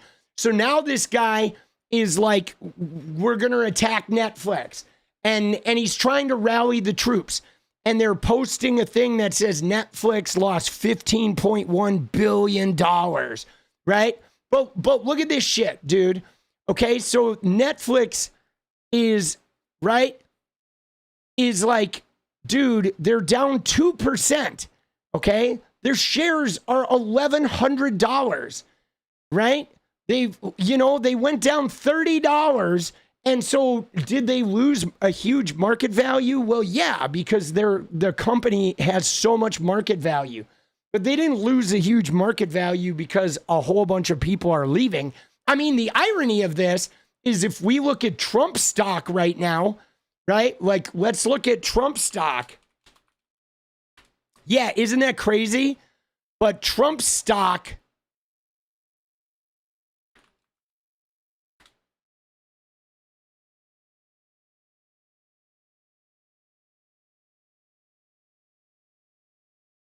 Look at Trump's stock in the fucking, where's our thing? Right? Look at his, dude. His fucking crashed too. It went from 17 right?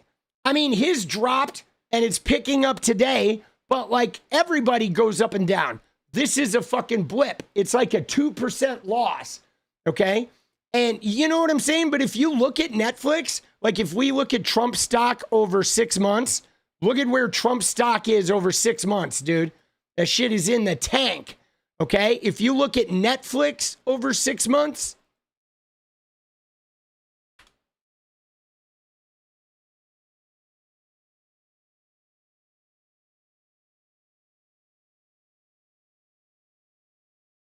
look at, there's Netflix over 6 months.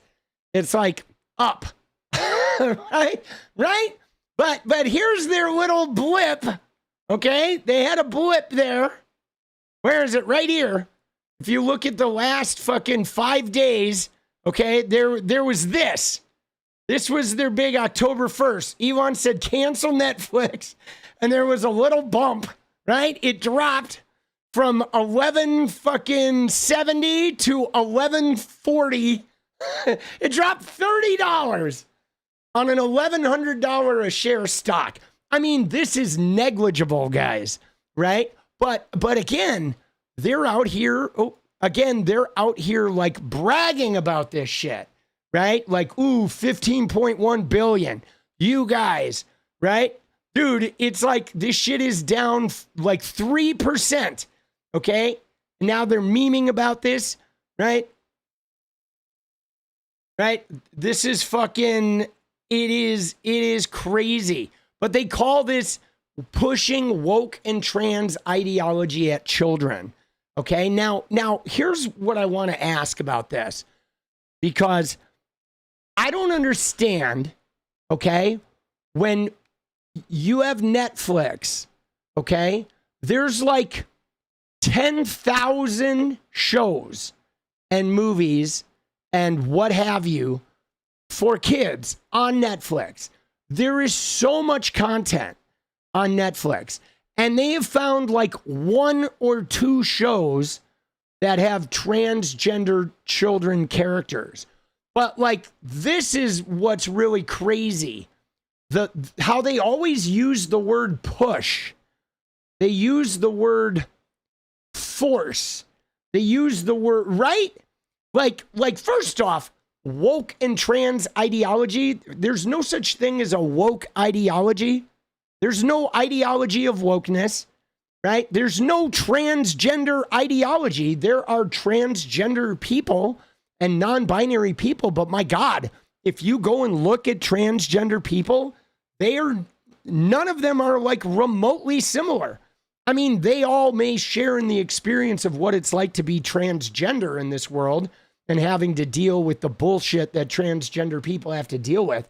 But man, there is a wide range of different belief systems and value systems inside the transgender community, right? The same way that there's not a black ideology or a fucking Puerto Rican ideology. Can you imagine if they were like, you know what? We need to get rid of blondes from America because we're going to make blondes illegal because they're pushing blonde ideology on children. And it's like, what the fuck, bro? This shit is crazy. There's 2 shows that have transgender characters. That's it. And they're not pushed. Kids are not forced to watch them. A lot of kids don't even know these shows exist until they do these like smear campaigns. Okay? But now they are like celebrating, bro. Look at this. They are celebrating. Everybody's posting about this. All the bots. Okay, look at that. It appears their stock has dropped dramatically. But bro, the stock has gone nowhere. You know what I'm saying? They have done nowhere. All right? I mean, they've done nothing. Dude, this country is anti-everything. No, I mean, it's these religious freaks that are anti-everything. But this is what they say. They say Netflix is the Trojan horse of transgender ideology. Oh my God, look at this. Dude, you see this? This is your kids. Hey, look at your Trojan horse. Oh my God, there's transgender woke agenda in there. But look at what this person, dude, look at what this person posted. Oh my God, dude, look at this one. Right wingers, when they see a trans person, now I'm angry and erect. Oh, dude. Ain't that the truth? That is the truth.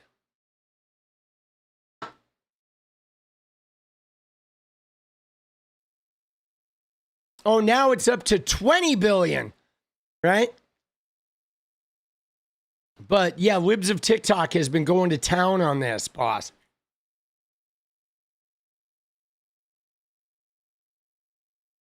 Oh shit, dude. No way, bro.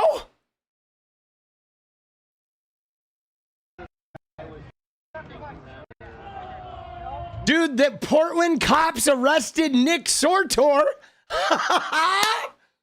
Dude, this is amazing. Holy shit. Oh my God. I have to bookmark this because this is incredible. 𝗙ecie𝗶𝗶𝗀𝗀 got arrested. Okay. But they're complaining because Portland police arrested 𝗙ecie𝗶𝗶𝗀𝗀. He's that right-wing journalist. I'll show you who he is. But they won't arrest any of the domestic terrorists, any of the Antifa. So, dude, hold on. We got to take a sidebar here. So 𝗙ecie𝗶𝗶𝗀𝗀 is this guy. You ready? He's a right-wing fucking journalist. Okay? He's this fucking clown, dude. All right? He is a total fucking degenerate. All right? That is gone to the ICE facility. Okay? And he went there for whatever reason to fucking defend the ICE people or what have you. Okay, and he's there. He is a Charlie Kirk groomer. Yeah, he's one of these paid right wingers. But let me just show you him. Right, he's forever known as this. You ready? It's this clip. Watch this clip. Here he is trying to harass. He likes to harass women reporters, and this is a reporter right here. This is 𝗙𝗍𝗋𝗶𝗹𝗀. And she was a reporter here in Portland. She was on our local, I think she was on KGW. She was one of the like local like color commentary reporters here. Okay, 𝗙𝗍𝗋𝗶𝗹𝗀, she's amazing. Okay, she is. She's a doll. And she like got a national job. Okay, and so she was on Lester Holt's show and she was reporting in Pennsylvania around the time that they made up the eating the cats, eating the dogs stuff. And so 𝗙ecie𝗶𝗶 goes and he tries to bully her and she instantly recognizes him. She knows he's a right-wing troll. But watch what happens when he tries to bully her because he's such a clown. So, quick question for you, real quick. So, it seems like a lot of the questions that you were asking, it doesn't seem to like address the issue, the actual issues in the. Don't touch me, bro. Don't touch me, bro. No. I'm just asking, like, you know, because there's an increase in crime in the area. It seems like there's a lot more of a problem here. The questions almost seemed like you were trying to turn him into a victim. Do not touch me. Back up. Do not touch me. Dude, back up. Back up. Do not back up. Dude, get the fuck off of me now! Back up. Back up. It ain't gotta be like that. Do not fucking touch me, okay? Back up. Back up. You back up, bro. Right now. Ain't what it gotta be. Dude, you see that? He's like trying to cut her off and shit. Don't fucking touch me. He's such a fucking whiny, like a typical MAGA bitch, okay? They're whiny, they're crybabies, they're like, oh, let me walk all over you. Oh, I can't? Oh, you're being so unfair. Don't restrict me. Oh, I'm gonna get you fired, right? But so he went, of course, in search of clicks, he went to Portland, okay? Right? Because Trump sent his goons here. Nothing's really going on. So he, of course, comes to Portland, all right? And he's trying to create content for his fucking show, for whatever, for his channel. By the way, guys, he is a former Tim Pool guy, okay? He was a Tim Pool guy, is where 𝗙ecie𝗶𝗶𝗃 got his start, okay? But now, look at this shit. Whoa.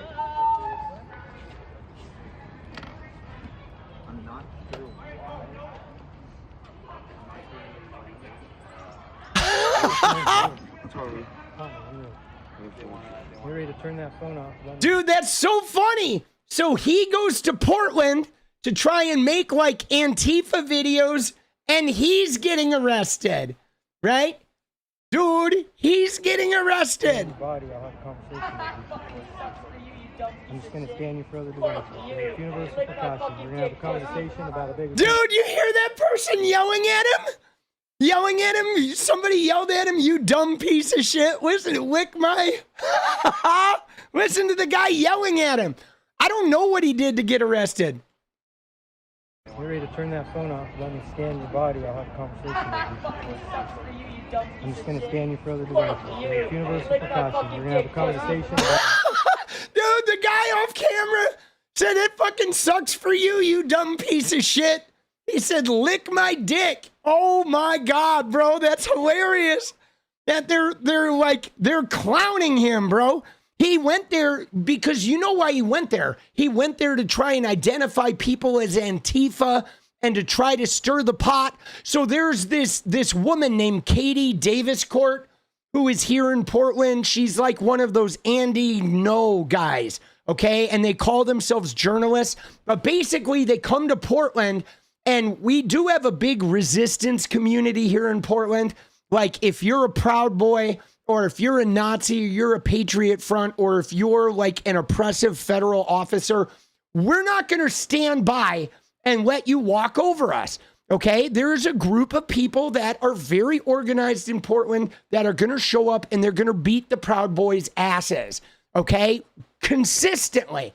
So you get reporters like Andy Ngo and Katie Davis Court and, you know, now Nick Sortor, but they show up and they try to like cover that resistance group in a way that sensationalizes it. And they throw the term Antifa around and domestic terrorism and all this shit. But the reality is they don't really do much of anything except stand up to oppression. And those of us that live in Portland, we like love those guys. We appreciate the fact that if the Proud Boys show up and try to disrupt a school board meeting, there's going to be a group of people that are going to show up and punch the Proud Boys in the fucking face and get them away from that school board meeting. We like that. I mean, that is a bonus of having people in your city that perform that role, because we don't like to get bullied by a bunch of fucking dinks that are like weird religious freaks that think they can fucking push us around because they're obsessed with people's genitalia and shit. But oh my God, this person is just lashing on him. What's your name, bro? Totally. You're ready to turn that phone off, let me scan your body, I'll have a conversation with you. I'm just going to scan you for other devices. It's universal precaution. We're going to have a conversation about a bigger picture here. Shit's about to go down old school, you know what I'm saying? Yeah. See, people around here don't realize they better pray to God than ask for that kind of stuff. If they don't, what comes next, I wish they had. I'm gonna go right past your cigarette. Dude, I don't know who that kid was, but that kid is gold, dude. Oh my God, that is money, bro. Sortor getting arrested. Couldn't happen to a bigger clown. This guy was just like thanking them for. This guy was just like thanking them for. He's got his little camera in his hand. Oh, that's precious. Dude, that is amazing, dude. That is so good. I love that so much. Those are the details. All right, let's check out the details. Portland police arrest Nick Sortor after Antifa clash. You notice how they marked Antifa like that.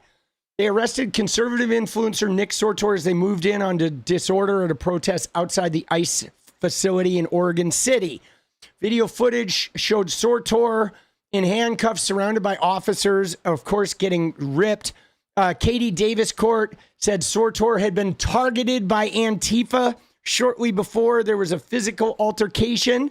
Okay. And we're still monitoring the protest and we'll be making more arrests for criminal activity if necessary. And said the police will be making targeted arrests. All right. Portland is a never-ending disaster. Fuck you, Trumpy. All right, you're a fucking clown. So there's not really much in there. But this Katie Davis Court woman is fucking annoying, dude. Okay? Yeah, I don't know what he did. But so this is Katie Davis Court. All right? She is a grizzled fucking right-wing weirdo. This woman, dude, she is so bizarre. Okay? By the way, guys, I don't know if you noticed, but I did it. Dude, I did the Dwight Schrute, right? Look at that. Assistant to the assistant regional manager at Antifa. Let's go. I did it. I put it in the thing, right? Is Portland a good place for black people? I don't know what you mean by that, Shaves. I mean, I will say this, like, Portland has its own diversity problems. Okay. You know what I'm saying? Like, and what I mean by that is it is not like there's not like open hostility in Portland against people of color. And in fact, most of the city actively embraces diversity. Like they really do. However, Oregon had racism written into the Constitution. Like in our Constitution, they changed it, but Oregon was settled by white people getting free land and black people not being welcome, right? So there is a history here in Portland of like, there's like an economic disparity that happens here where much of the, like, there's not a lot of really diverse neighborhoods, not like in LA or New York or San Francisco, right? There is a very, like, Portland is very economically segregated, you know, which means most of the people of color, whether they're black or like, you know, Asian or, you know, Hispanic, most of the people of color are like in areas that are poor, and most of the people of color, like they're struggling with that. It's hard because the property value shot up so high. And I feel like that is like one of the struggles that I'm not sure how I don't know how we detangle that shit, you know, because there was a vibrant black community here in Portland, and then those neighborhoods got gentrified, you know, like badly gentrified, you know, where what happened is like Alberta, like when I moved into Alberta in the early 2000s, I lived in the Alberta Arts District, and it was artists and very mixed racially. Okay. And then what happened was over the course of a couple of years, investors came in and they bought all the black owned businesses. Literally, they went down the entire fucking street and they bought all the black owned businesses. And it like changed the demographics of the Alberta street in like so fast. In like 3 years, there was a complete switchover of the demographics. And then it kind of became unlivable. It became a clusterfuck of traffic, a bunch of yuppies fucking hanging out, getting drunk. And like, dude, I hate to say this, but when yuppies come into your neighborhood and get drunk, they like piss on on people's lawns and shit. They do like the worst shit. You know what I'm saying? They do. They do like the worst shit. They like yuppies, dude. They're terrible, you know? But so I think what I think is this is I think that the most of Portland engages with diversity like way better than many other spots I've been in the country, right? Where there's a lot more of embracing of diversity here, and yet the city struggles with like deeply segregated neighborhoods by race and by class.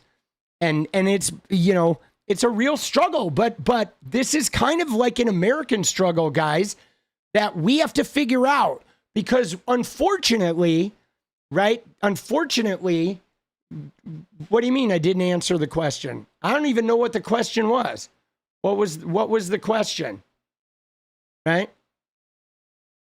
Is it a good place for black people? I mean, dude, I don't have an answer. How do I fucking give you an answer for that? Like, what am I? I'm not a black person. You should probably ask a black person if it's a good place for black people, dude.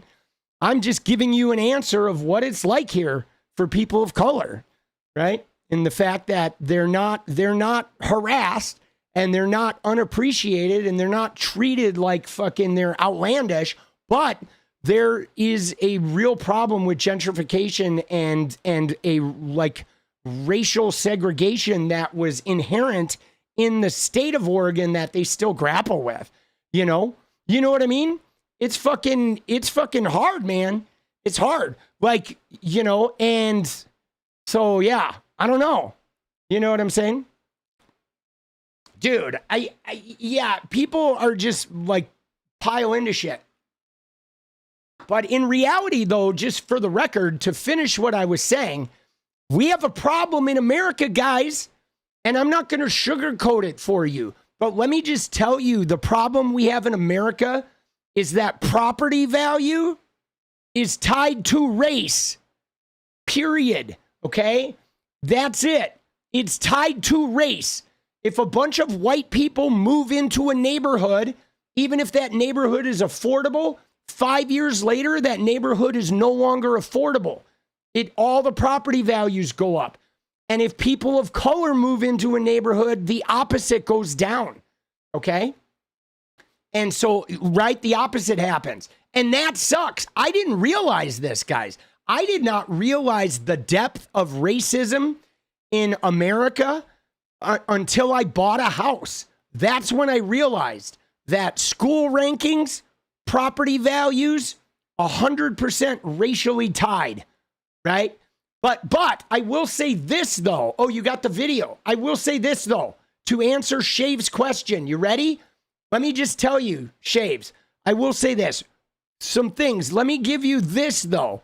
Ready? So, I've never seen in Portland, I've never seen openly racist activity like I did in Wisconsin, right? I've never seen somebody drive by and scream the N-word at people in Oregon, okay? I've not seen any of that gnarly, Karening racial discrimination behavior in the city of Portland. I bet you would see it if you went out to Gresham, right? If you went to Gresham or if you went out into the outer fucking Eastern Oregon. But in the city of Portland, you don't see that shit. And in fact, people that I know that work in, advertising agencies and shit, they've been deeply invested in diversity, as is actually Nike and Intel. If you go and look at their spaces, they are super active in with diverse workforces, right? You know what I mean? So there's I feel like there's a core of liberal minded forward focus. Thank you, Will, in Portland. But I can't discount though in the grapples that Portland has had with class and race segregation as far as real estate goes. It's the gentrification issue here is really rough, but I don't think that's a Portland thing. I think that's an American whiteness thing. You know what I'm saying? Can I just show you this tweet that Elon did today that I thought was really telling about America? Was this. Look at this shit. It's this. Where is it? I know I replied to it right here. Look at this tweet, guys. Okay, this guy says abolishing whiteness has never been more urgent. Okay, this was an opinion piece from 2019 that they're dredging up today. Okay, guys, we need 3 more for that dance party. Let's hit it. Okay, but look at this, guys. Okay, look at this thing. I'm actually glad you asked that question, Shaves, because look at this opinion piece, right, where it says abolishing whiteness has never been more urgent. It's from 6 years ago, okay? And they're trying to dredge this up. But now, this guy is not talking about white people. This guy is talking about whiteness. There's a difference. He's not saying abolish white people, but look at what Elon said. Elon said it's not okay to say this about any group, but whiteness isn't a group, okay? Whiteness is a system. It's a system of supremacy and oppression. It's a system of privilege and oppression, okay? And that's why I'm dude, it isn't the people, it's the supremacist infrastructure, okay? And this is the problem here, is that white people aren't the problem. The culture of whiteness is the fucking problem, okay? And I wish we could get this open, you know what I'm saying? And really have some open discussions about this. Because yes, Charlie Kirk preached about whiteness. Dude, Scruffles, let's go, baby. All right, guys, we got 4 minutes. We need 2 more if you want to dance, baby. Let's go. But this is the shit, guys, that we, that culture of whiteness. Dude, Oh, let's go, Miss Natty. Although it has to be super chats, not the fucking stickers. But we love the sticker. Thank you, Miss Natty. So we still need 2 more, guys. 3 minutes. All right, we're gonna make it. But it's this culture of whiteness that is the issue. Okay? It is the culture of whiteness that is the issue, right? This is the fucking problem. Dude, Will, let's go. 1 more, baby. Let's go. All right. So I mean, when you look at it, I think worldwide, the world is like less than 30% white. Okay? The world population is like 28% white. And yet most of the wealth in the world is in the hands of white people. Oh, there it is. Miss Natty, let's go. Oh, we did it.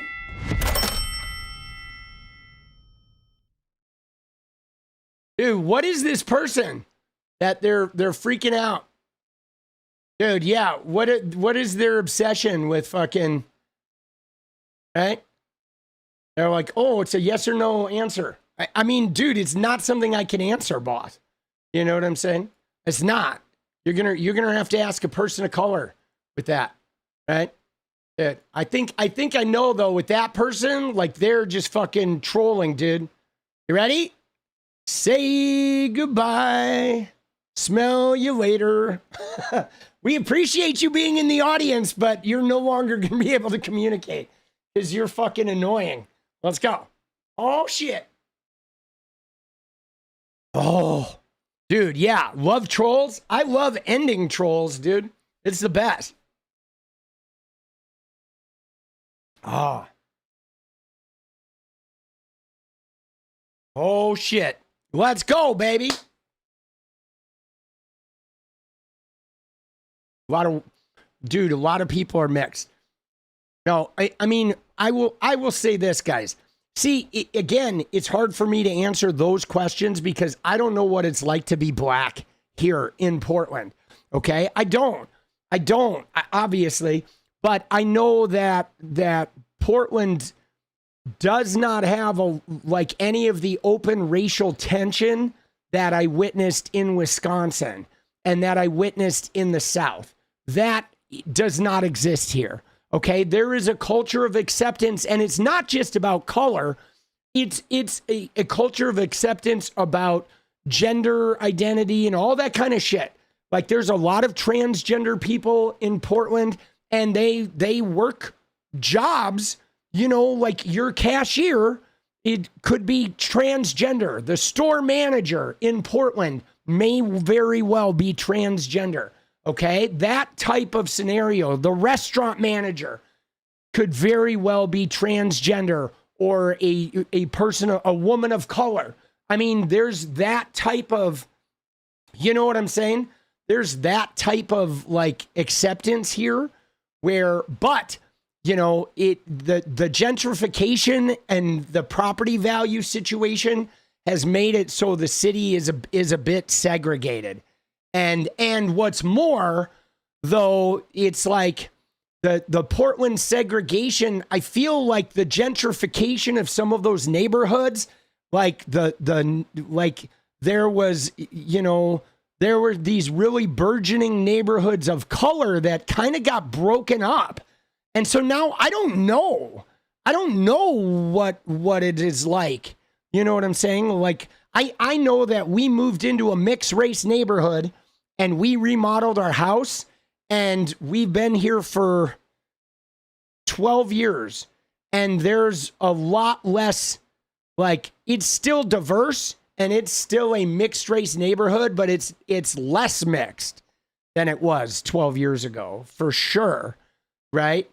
You know what I'm saying? It's like, but it's still like, you know, it's still, we're in the last part of the city that is, you know, like has a lot of racial diversity that's in the city, right? A lot of the diversity is moving further out, you know, whether it's, you know, but like, you know, when we bought a house, our price range, and those of you who've done real estate shopping, here's what our price range was, guys. We didn't have a lot of money. We couldn't afford an expensive home. The expensive homes are in neighborhoods that are like 90% white. That's the way it is in America. If the house is expensive, it's pretty much an all-white neighborhood in a higher income area, okay? And so then you have two options.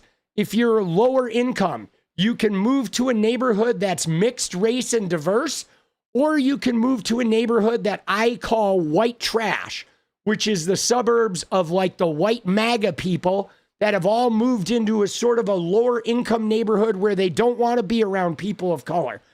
And so like I didn't want to live in the white trash neighborhood. So I moved into the mixed race neighborhood because I grew up in LA and I fucking like diversity. I'm not living in a fucking white trash MAGA fucking suburb. No fucking way, bro. I don't like those people. That's why I left Wisconsin. But the heartbreaking thing about that, guys, is by me choosing to move into a mixed race neighborhood, I'm helping to make it be less mixed race, right?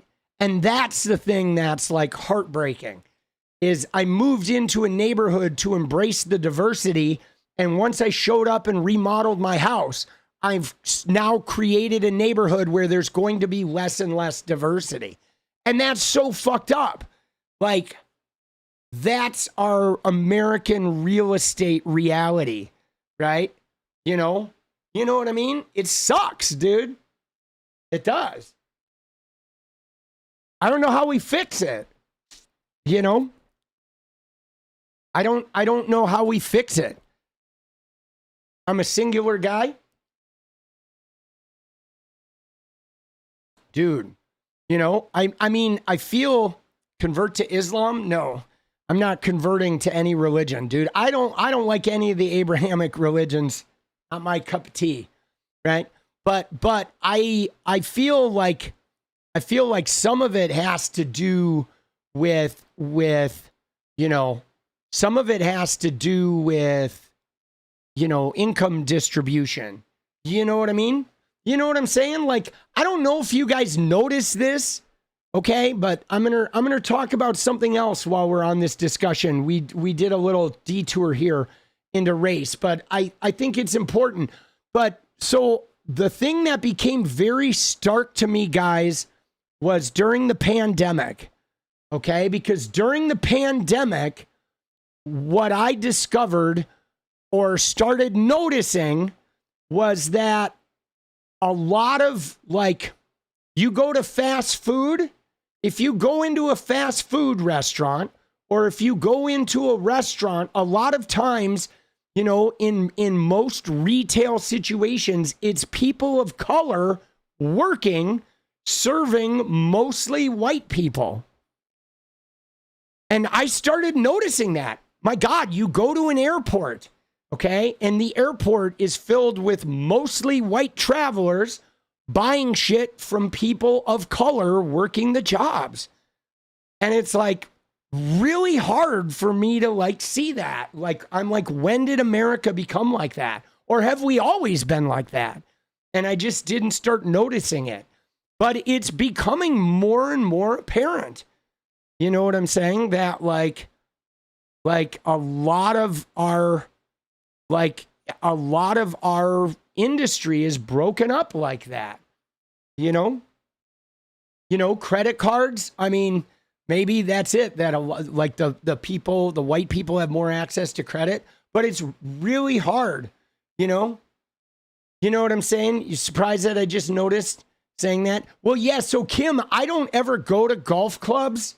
Right? I never really go to those things, but during the pandemic was when I really started noticing it. And I started really realizing that, like, wow, man, we got a really heartbreaking fucking like racial situation going on here in America. And yet, instead of us looking at that and trying to solve it, like, we have Donald Trump like terrorizing people of color. And like, what the fuck are we doing, man? You know what I mean? Like the right wing doesn't even insist that they insist that we don't have any like discrimination issues, you know? And now like we got people like Elon who's a fucking Nazi, bro. You know? Dude, and you're right, it's not just one problem. I mean, we know what it is.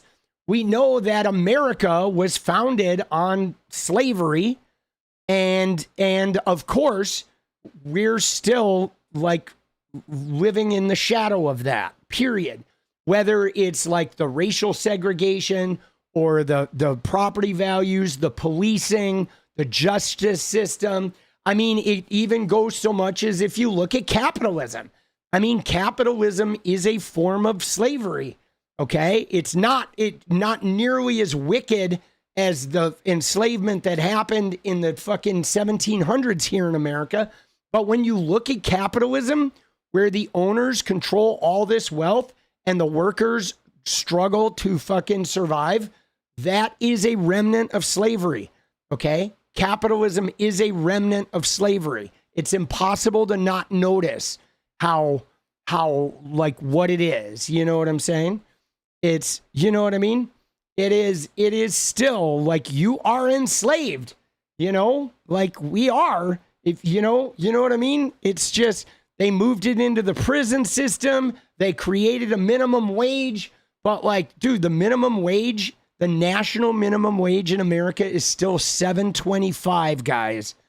Okay. That means if you work at the national minimum wage for 8 hours, dude, 8 hours, okay? You make $57. All right? If you work 8 hours. No, you work $58 for a full day of work before taxes. Think about that, guys. You work 5 days, a full week of full-time work at minimum wage, and you have made fucking...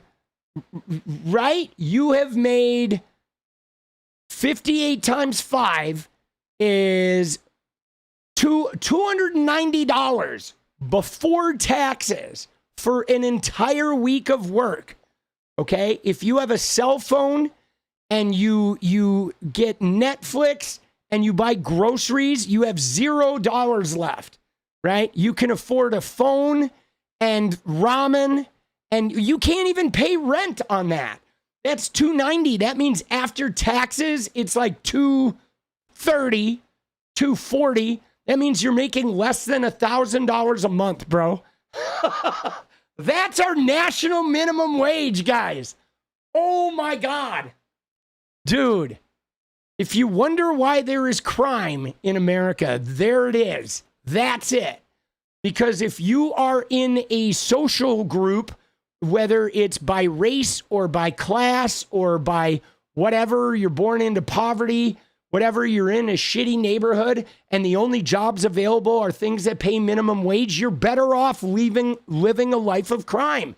You are going to do better going and living a life of crime than you would getting a job in the capitalist system. So like, there you go. If you wonder why we have crime, that's why. It's not because people are bad. It's because crime is a necessity for people who can't get out of that minimum wage bullshit trap. You know what I'm saying? It's like, come on, man. Dude, that's it. Dude, yeah. I mean, fucking A, bro. If I'm living in a shitty neighborhood, you think I'm going to work for $290 a week? No, I'm going to sell some drugs. I'm going to fucking steal some shit. I mean, who wouldn't? All right, let's look at the 𝗙cie𝗶𝗶 clip. I want to look at the 𝗙cie𝗶𝗶 clip, Bradshaw, before I go. All right, we got a dance party coming up. Where's that clip, dude? Did I save it? Oh, there it is, I think.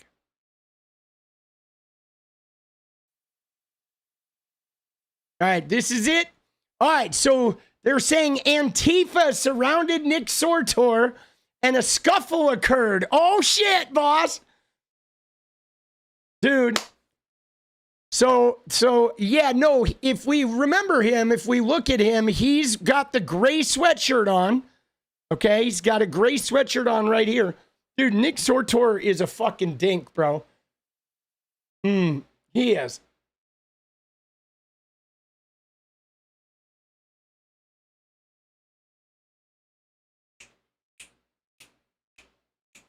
Dude, Antifa. Dude, you like that? You like my fucking, you like my thing? The assistant to the assistant regional manager at Antifa? Dude, that's it.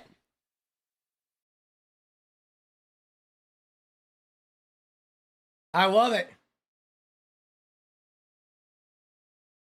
Dude, with the little TM, it's better with the TM, bro. You got to have the TM when you do it. But I encourage everybody to put Antifa in your bios because that way they won't know who's who. But yeah, here's Andy. No, this guy is a fucking degenerate. Okay, this guy's another rabble rouser. He's a right winger. All right, let's see. 𝗙ecie𝗶𝗹𝗶 gets surrounded by Antifa. Dude, who are these idiots? Dude, these honey badger mom. These guys are fucking stupid. All right, ready? Let's see it. Antifa.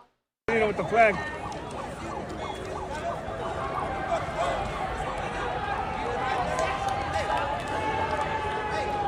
They're fucking them up. Hey!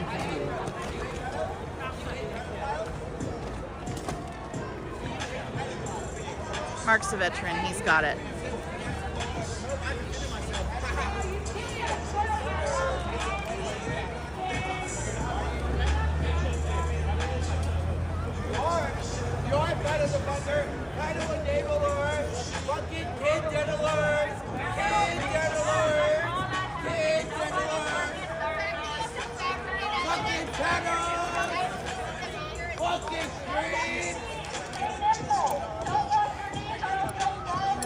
And look at Portland PD just hanging out watching people get assaulted. With the flag. Dude, I mean, dude, there's really nothing to this. You know what I'm saying? I mean, 𝗙ecie𝗶𝗹𝗶 is down there with his camera, trying to get clips, trying to instigate shit. It looked like he got fucking, there was a brief scuffle of something, but I don't know why they arrested him, but I love that they arrested him, dude. Dude. I mean, let me just tell you this, guys, okay? From what I can say is that in Portland, we're not going to take kindly, okay? We're not going to take kindly to these clowns, okay? We're not, right? We're not going to take kindly to these clowns.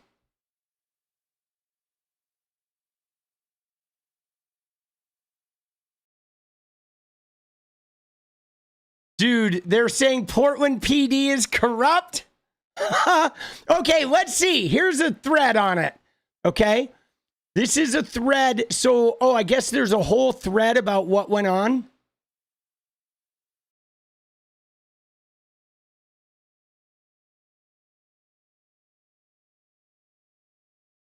I don't see what the thread is. I don't see a thread anywhere. Right?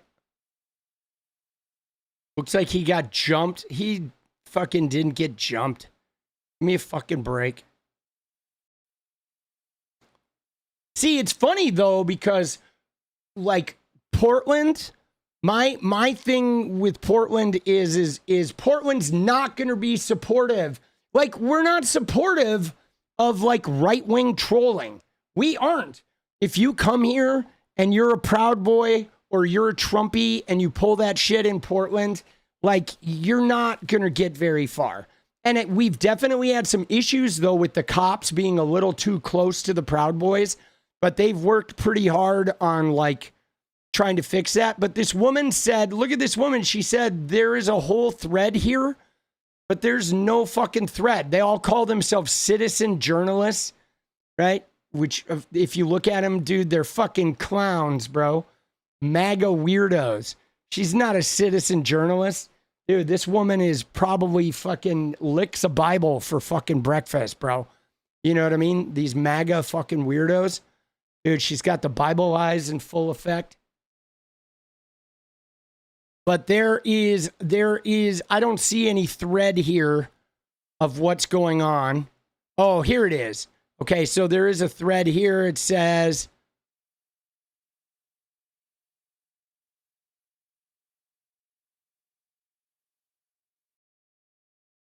does he have warrants?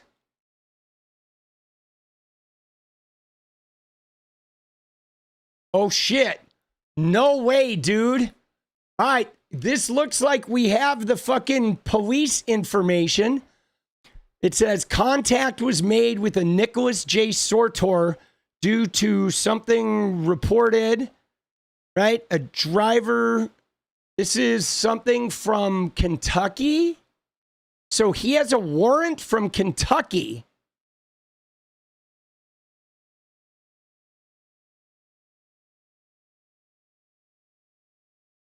So, I mean, I don't know if this is accurate or if this is fake, but apparently Nick Sortor's arrest after being jumped by Antifa is at least the second attack in Portland. Yada, yada, yada. Oh, here's a full clip of the fucking thing, okay? Between pro-ICE and anti-ICE guys. Likely Antifa? They're so funny. Yeah, you already hit me and broke my shit. You already hit me. That's hitting me, stupid.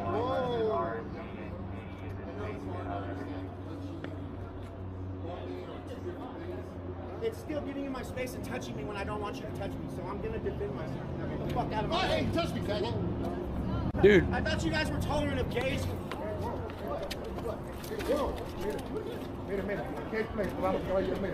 Dude, what the fuck is going on?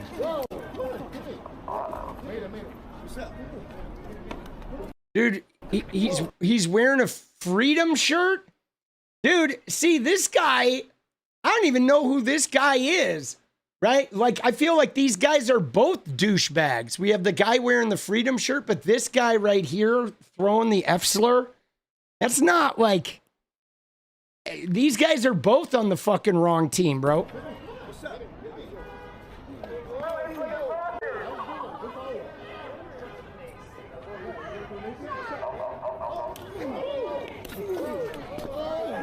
These guys, see, these guys are both clowns, bro. Right? Like these guys are both clowns. Dude, yeah. This guy, when they say likely Antifa, dude.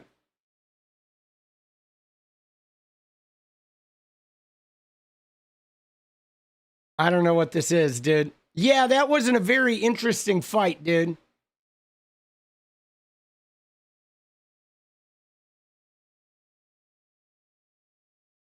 Portland war zone. Jesus.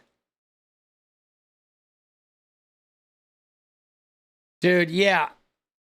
Antifa reject for sure.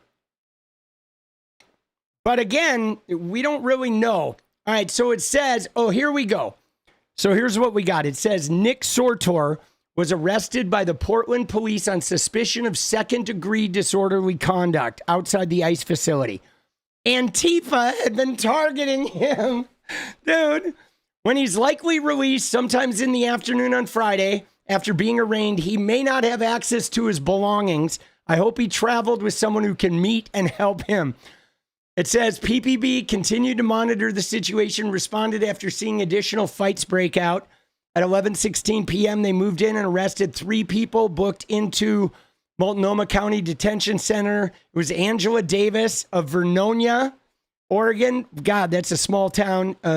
Sun Mi Yi and Nicholas Sortor. Dude. So he got clipped, bro. Oh, shit. Antifa to host covert training. Oh, my God, bro. Dude, these guys are funny, dude. Right?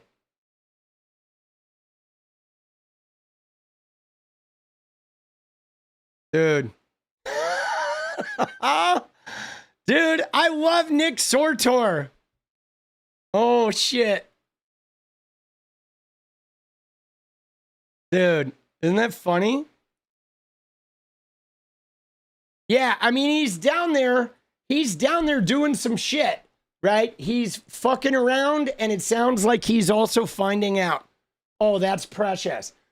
But yeah, guys, I don't think this shit is going to go well for Trump here, right? Like, you know what I mean? I mean, it's the police did their job, but the right-wingers are mad that they didn't arrest the Portland protesters. Because here's the deal, guys. You ready? I'm going to spell it out for you with Portland. It's real simple. Portland has a protest culture. The police here, nobody is stopping the Portland protest culture. If you're a right-wing instigator and you come here to try and create shit, to try and get clicks and create some scene, to try and instigate shit with protesters, you're going to get arrested. Okay? Because the city respects Portland's protest culture. Okay? The city supports it. When the shit with George Floyd went down and the protesters filled city blocks and fucking, surrounded that federal building, the city protected them. They protect your right to protest. They didn't clear them out. They didn't get rid of the encampments. They picked up their trash and provided them with latrines. Okay? You know what I'm saying? It's like we respect and support the citizenry's right to protest the government. And it's not Antifa. It's just the fact of the matter that we respect people's First Amendment rights, and we don't go in there and fucking make them move because some right-wing MAGA shitheads have a problem with it. And if you're a right-winger who wants to like get in the way of our protests, like we don't want you here. You know what I'm saying? Anyone know? It's not the Angela Davis, C-Punk. Right? It's not the Angela Davis. I mean, I know the Angela Davis, but that's not who was arrested there. That was Angela Davis from Vernonia, right? Not the Angela Davis we know and love from the 60s. But you know what I'm saying? Like those guys like Sortor and whatever, if they want to come here and fuck around, like, we're not having it. Like we have the naked bike ride. We have this thing that happens every year, guys. It's a naked bike ride, and it's a really big event. And like the city supports this thing. And there are adults and young people. It's like a family event, and it's outrageous, but it's like, it's nudity that is totally a part of the city's culture. When the naked bike ride comes through, everybody comes out of the bars and restaurants, and everybody supports it. Now these crazy right-wingers try to come and be like, oh, there's penises out in the open. Oh, this is bad. And it's like, fuck you, right? It's like, you're not changing that. We're not getting rid of the naked bike ride because you are uncomfortable. And we're not going to think that the naked bike ride is some weird sexual thing because you're a religious freak that can't handle any kind of nudity without there being some sexual intent. Because believe it or not, in Oregon, there's a lot of shit here. You can go to Brighton Bush and there's naked fucking hot springs that families go and sit in. And it's like a nudist camp. And you go to OCF and there is naked saunas and shit. There's a lot of that shit here in Oregon where there are people that are just comfortable with nakedness and it's not a big deal. It's not a sexual thing at all. We're not fucking like that shit. Dude, let's go. Your new name? What was your old name? What was your old name, Antifa? Who just changed their name? I love it. Assistant manager, Antifa. Dude, who was it before? Dude, I love the nudist life, guys. I do. I mean, I wear clothes because society demands it, but I could fucking hang out at a nudist colony. Absolutely. I mean, I've gone to Brighton Bush. I loved OCF, the Ritz, the naked saunas. Oh my God. I just love being naked, dude. I like it. It's not a, you know what I'm saying? I've always liked it. Dude, there were times, Chris, all right, let's go. Dude, there were times when I was younger where like sometimes we would go naked at parties. dude, sometimes we would just get naked at parties, right? We'd just be naked with fucking, you know, you'd have a pair of like swim fucking sandals on and just walk around naked at parties. You know, I don't know. We used to fuck around, bro. Dude, I don't have an issue with that shit. For me, nakedness is not a weird, I mean, you know, nakedness it does not equal fucking sex. You know what I'm saying? Do I like fashion? I do. Right? I do. I like fashion a lot. But all right, it's dance party time though. Let's go. We got a dance party. I'm going to go make some videos. Once again, another interesting stream. We're born naked. We are born naked. Dude. Let's go, baby. Who's cooking the food? You can cook the food naked. You just got to put a fucking apron, right? Naked Apron. The Naked Aprons. It's my new band.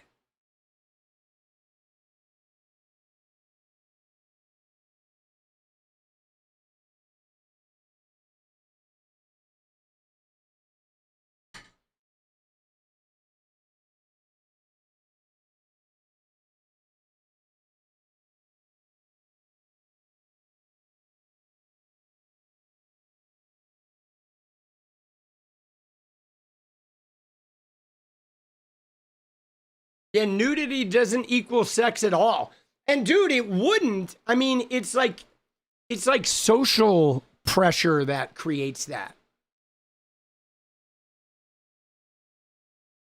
Yeah, no, love, you're not wrong.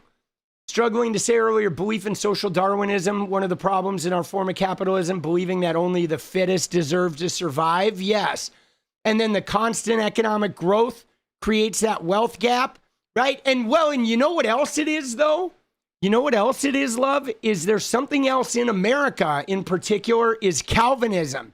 Okay? Because not only is there this idea that social thing of like only the fittest deserve to survive or the most productive get health care and the benefits, but there was a religious tradition that started America that believed the richest people were the people blessed by God.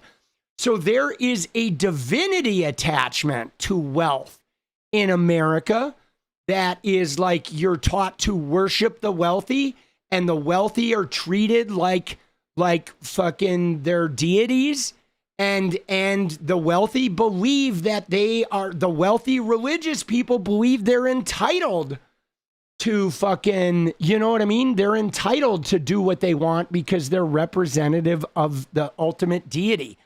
And that's a real fucking problem in America, is that Calvinist shit. And yeah, dude, there is a nude beach in fucking San Diego. There's a good one down there, man. Right? All right. You ready? Let's go. Dude, I'm going to tell you one more story, a short one before I go. Okay, so there was a year before I moved to Portland where I was homeless in LA. I had a job. I didn't have a place to live. I was saving money for a van. I was couch surfing. I used to go out and sleep on the beach. I would take a blanket and a guitar out to El Matador Beach where people would have bonfires. I would go and hang out with whoever was bonfiring. And then I would lay a blanket down and I would fall asleep there because the sun would wake me up. It'd be like warm. And then I would go take a dip in the ocean, go surfing, whatever. I would go to work. Okay. And there was a time when I woke up one day. I think I didn't have work, whatever. I think it was on a weekend. And there was a completely naked guy who was like standing over me with a trash picker. And he was like, "Good morning." And I'm like, "Good morning." And he's like, "Oh, you know, I'm just cleaning up. You have any trash?" And he was like naked walking up and down the beach with a trash picker, keeping El Matador Beach clean, right? Just on a fucking Saturday morning, dude. It was pretty wild, bro. Waking up and I'm like, oh shit.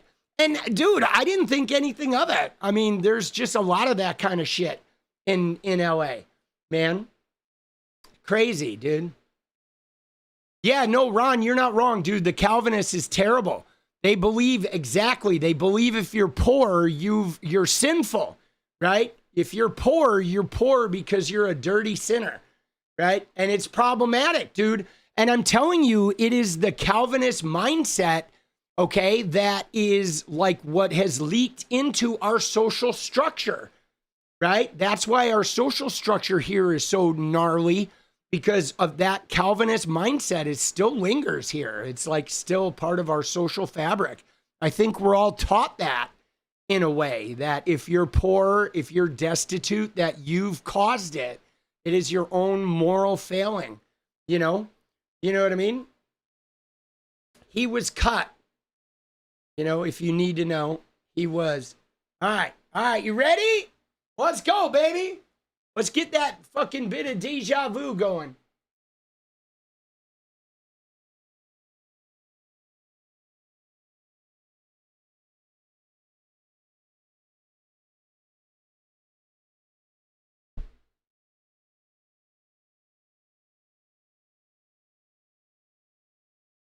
All right, here we go.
Behind a smile I can fade away. I can't remember myself.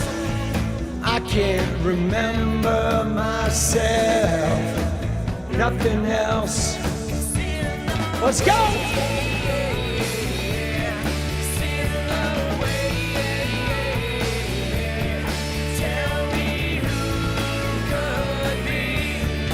Once eluded me.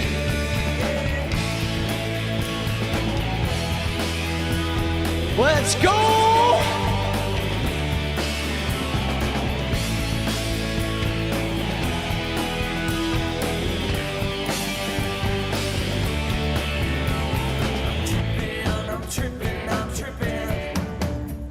I'm tripping, I'm tripping, I'm tripping.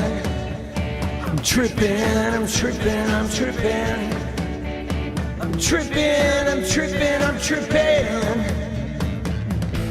I've been here a while, but I won't unpack. I give you my all, but I want it back. Maybe I'm crazy, but I see it in you. You and me, it's in the way. Let's go! Tell me who could be what once eluded me. Tell me who could be what once eluded me.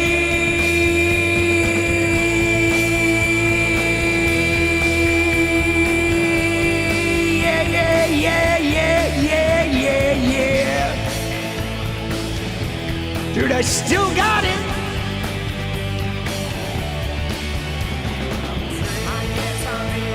All right, guys. You could be anything.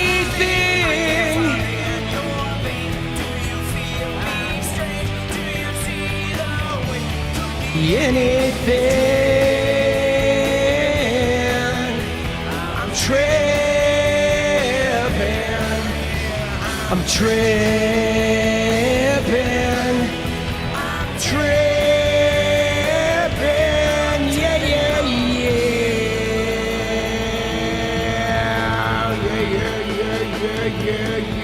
yeah. All right, guys. I will see you tomorrow. Take care of yourselves. Good night.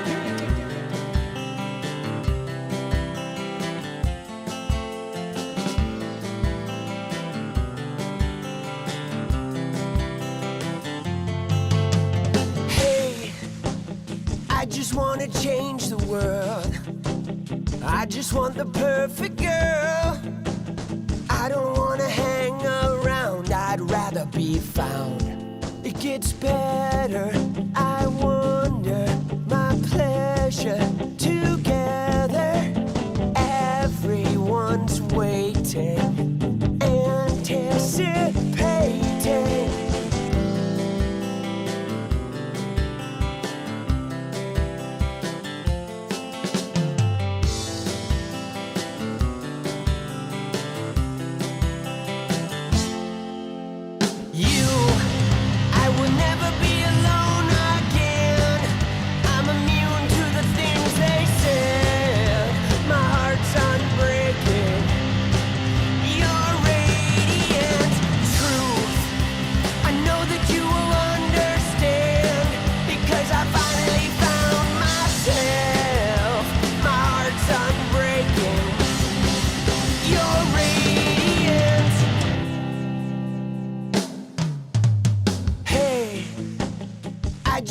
Change the world, but I'm not gonna wait my turn.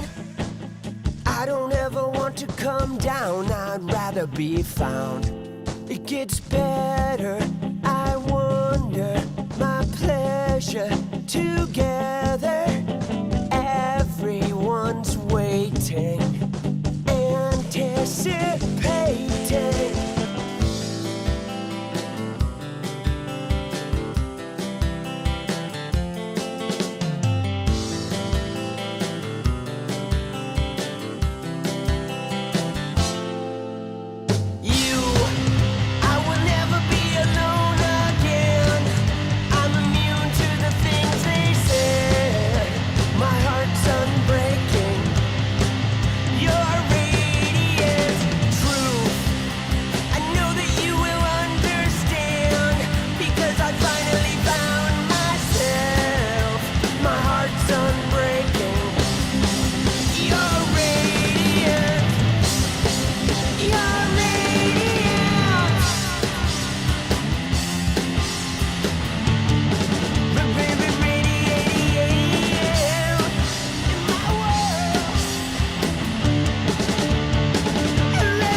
About you, I would never be alone again.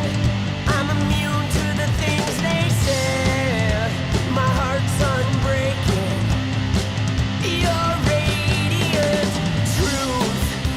I know that you will understand because I finally found myself. My heart's unbreaking. You're radiant. You're radiant.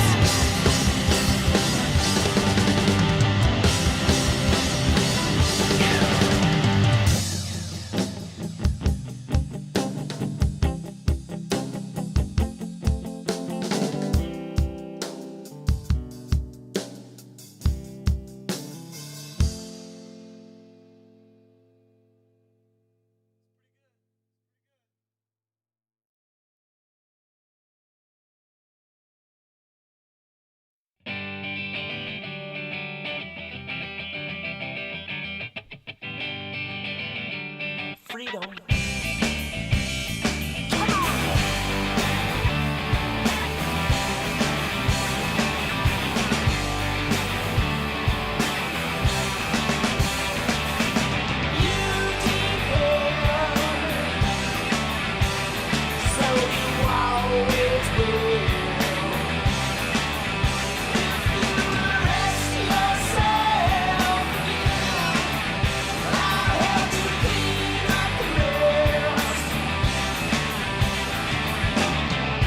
Misdirection, you know I'm through with you. Your hoops are my obsessions, always jumping through. I'm so tangled, I'm so worthy. I'm just lost in my reflection. Pay attention. You never will.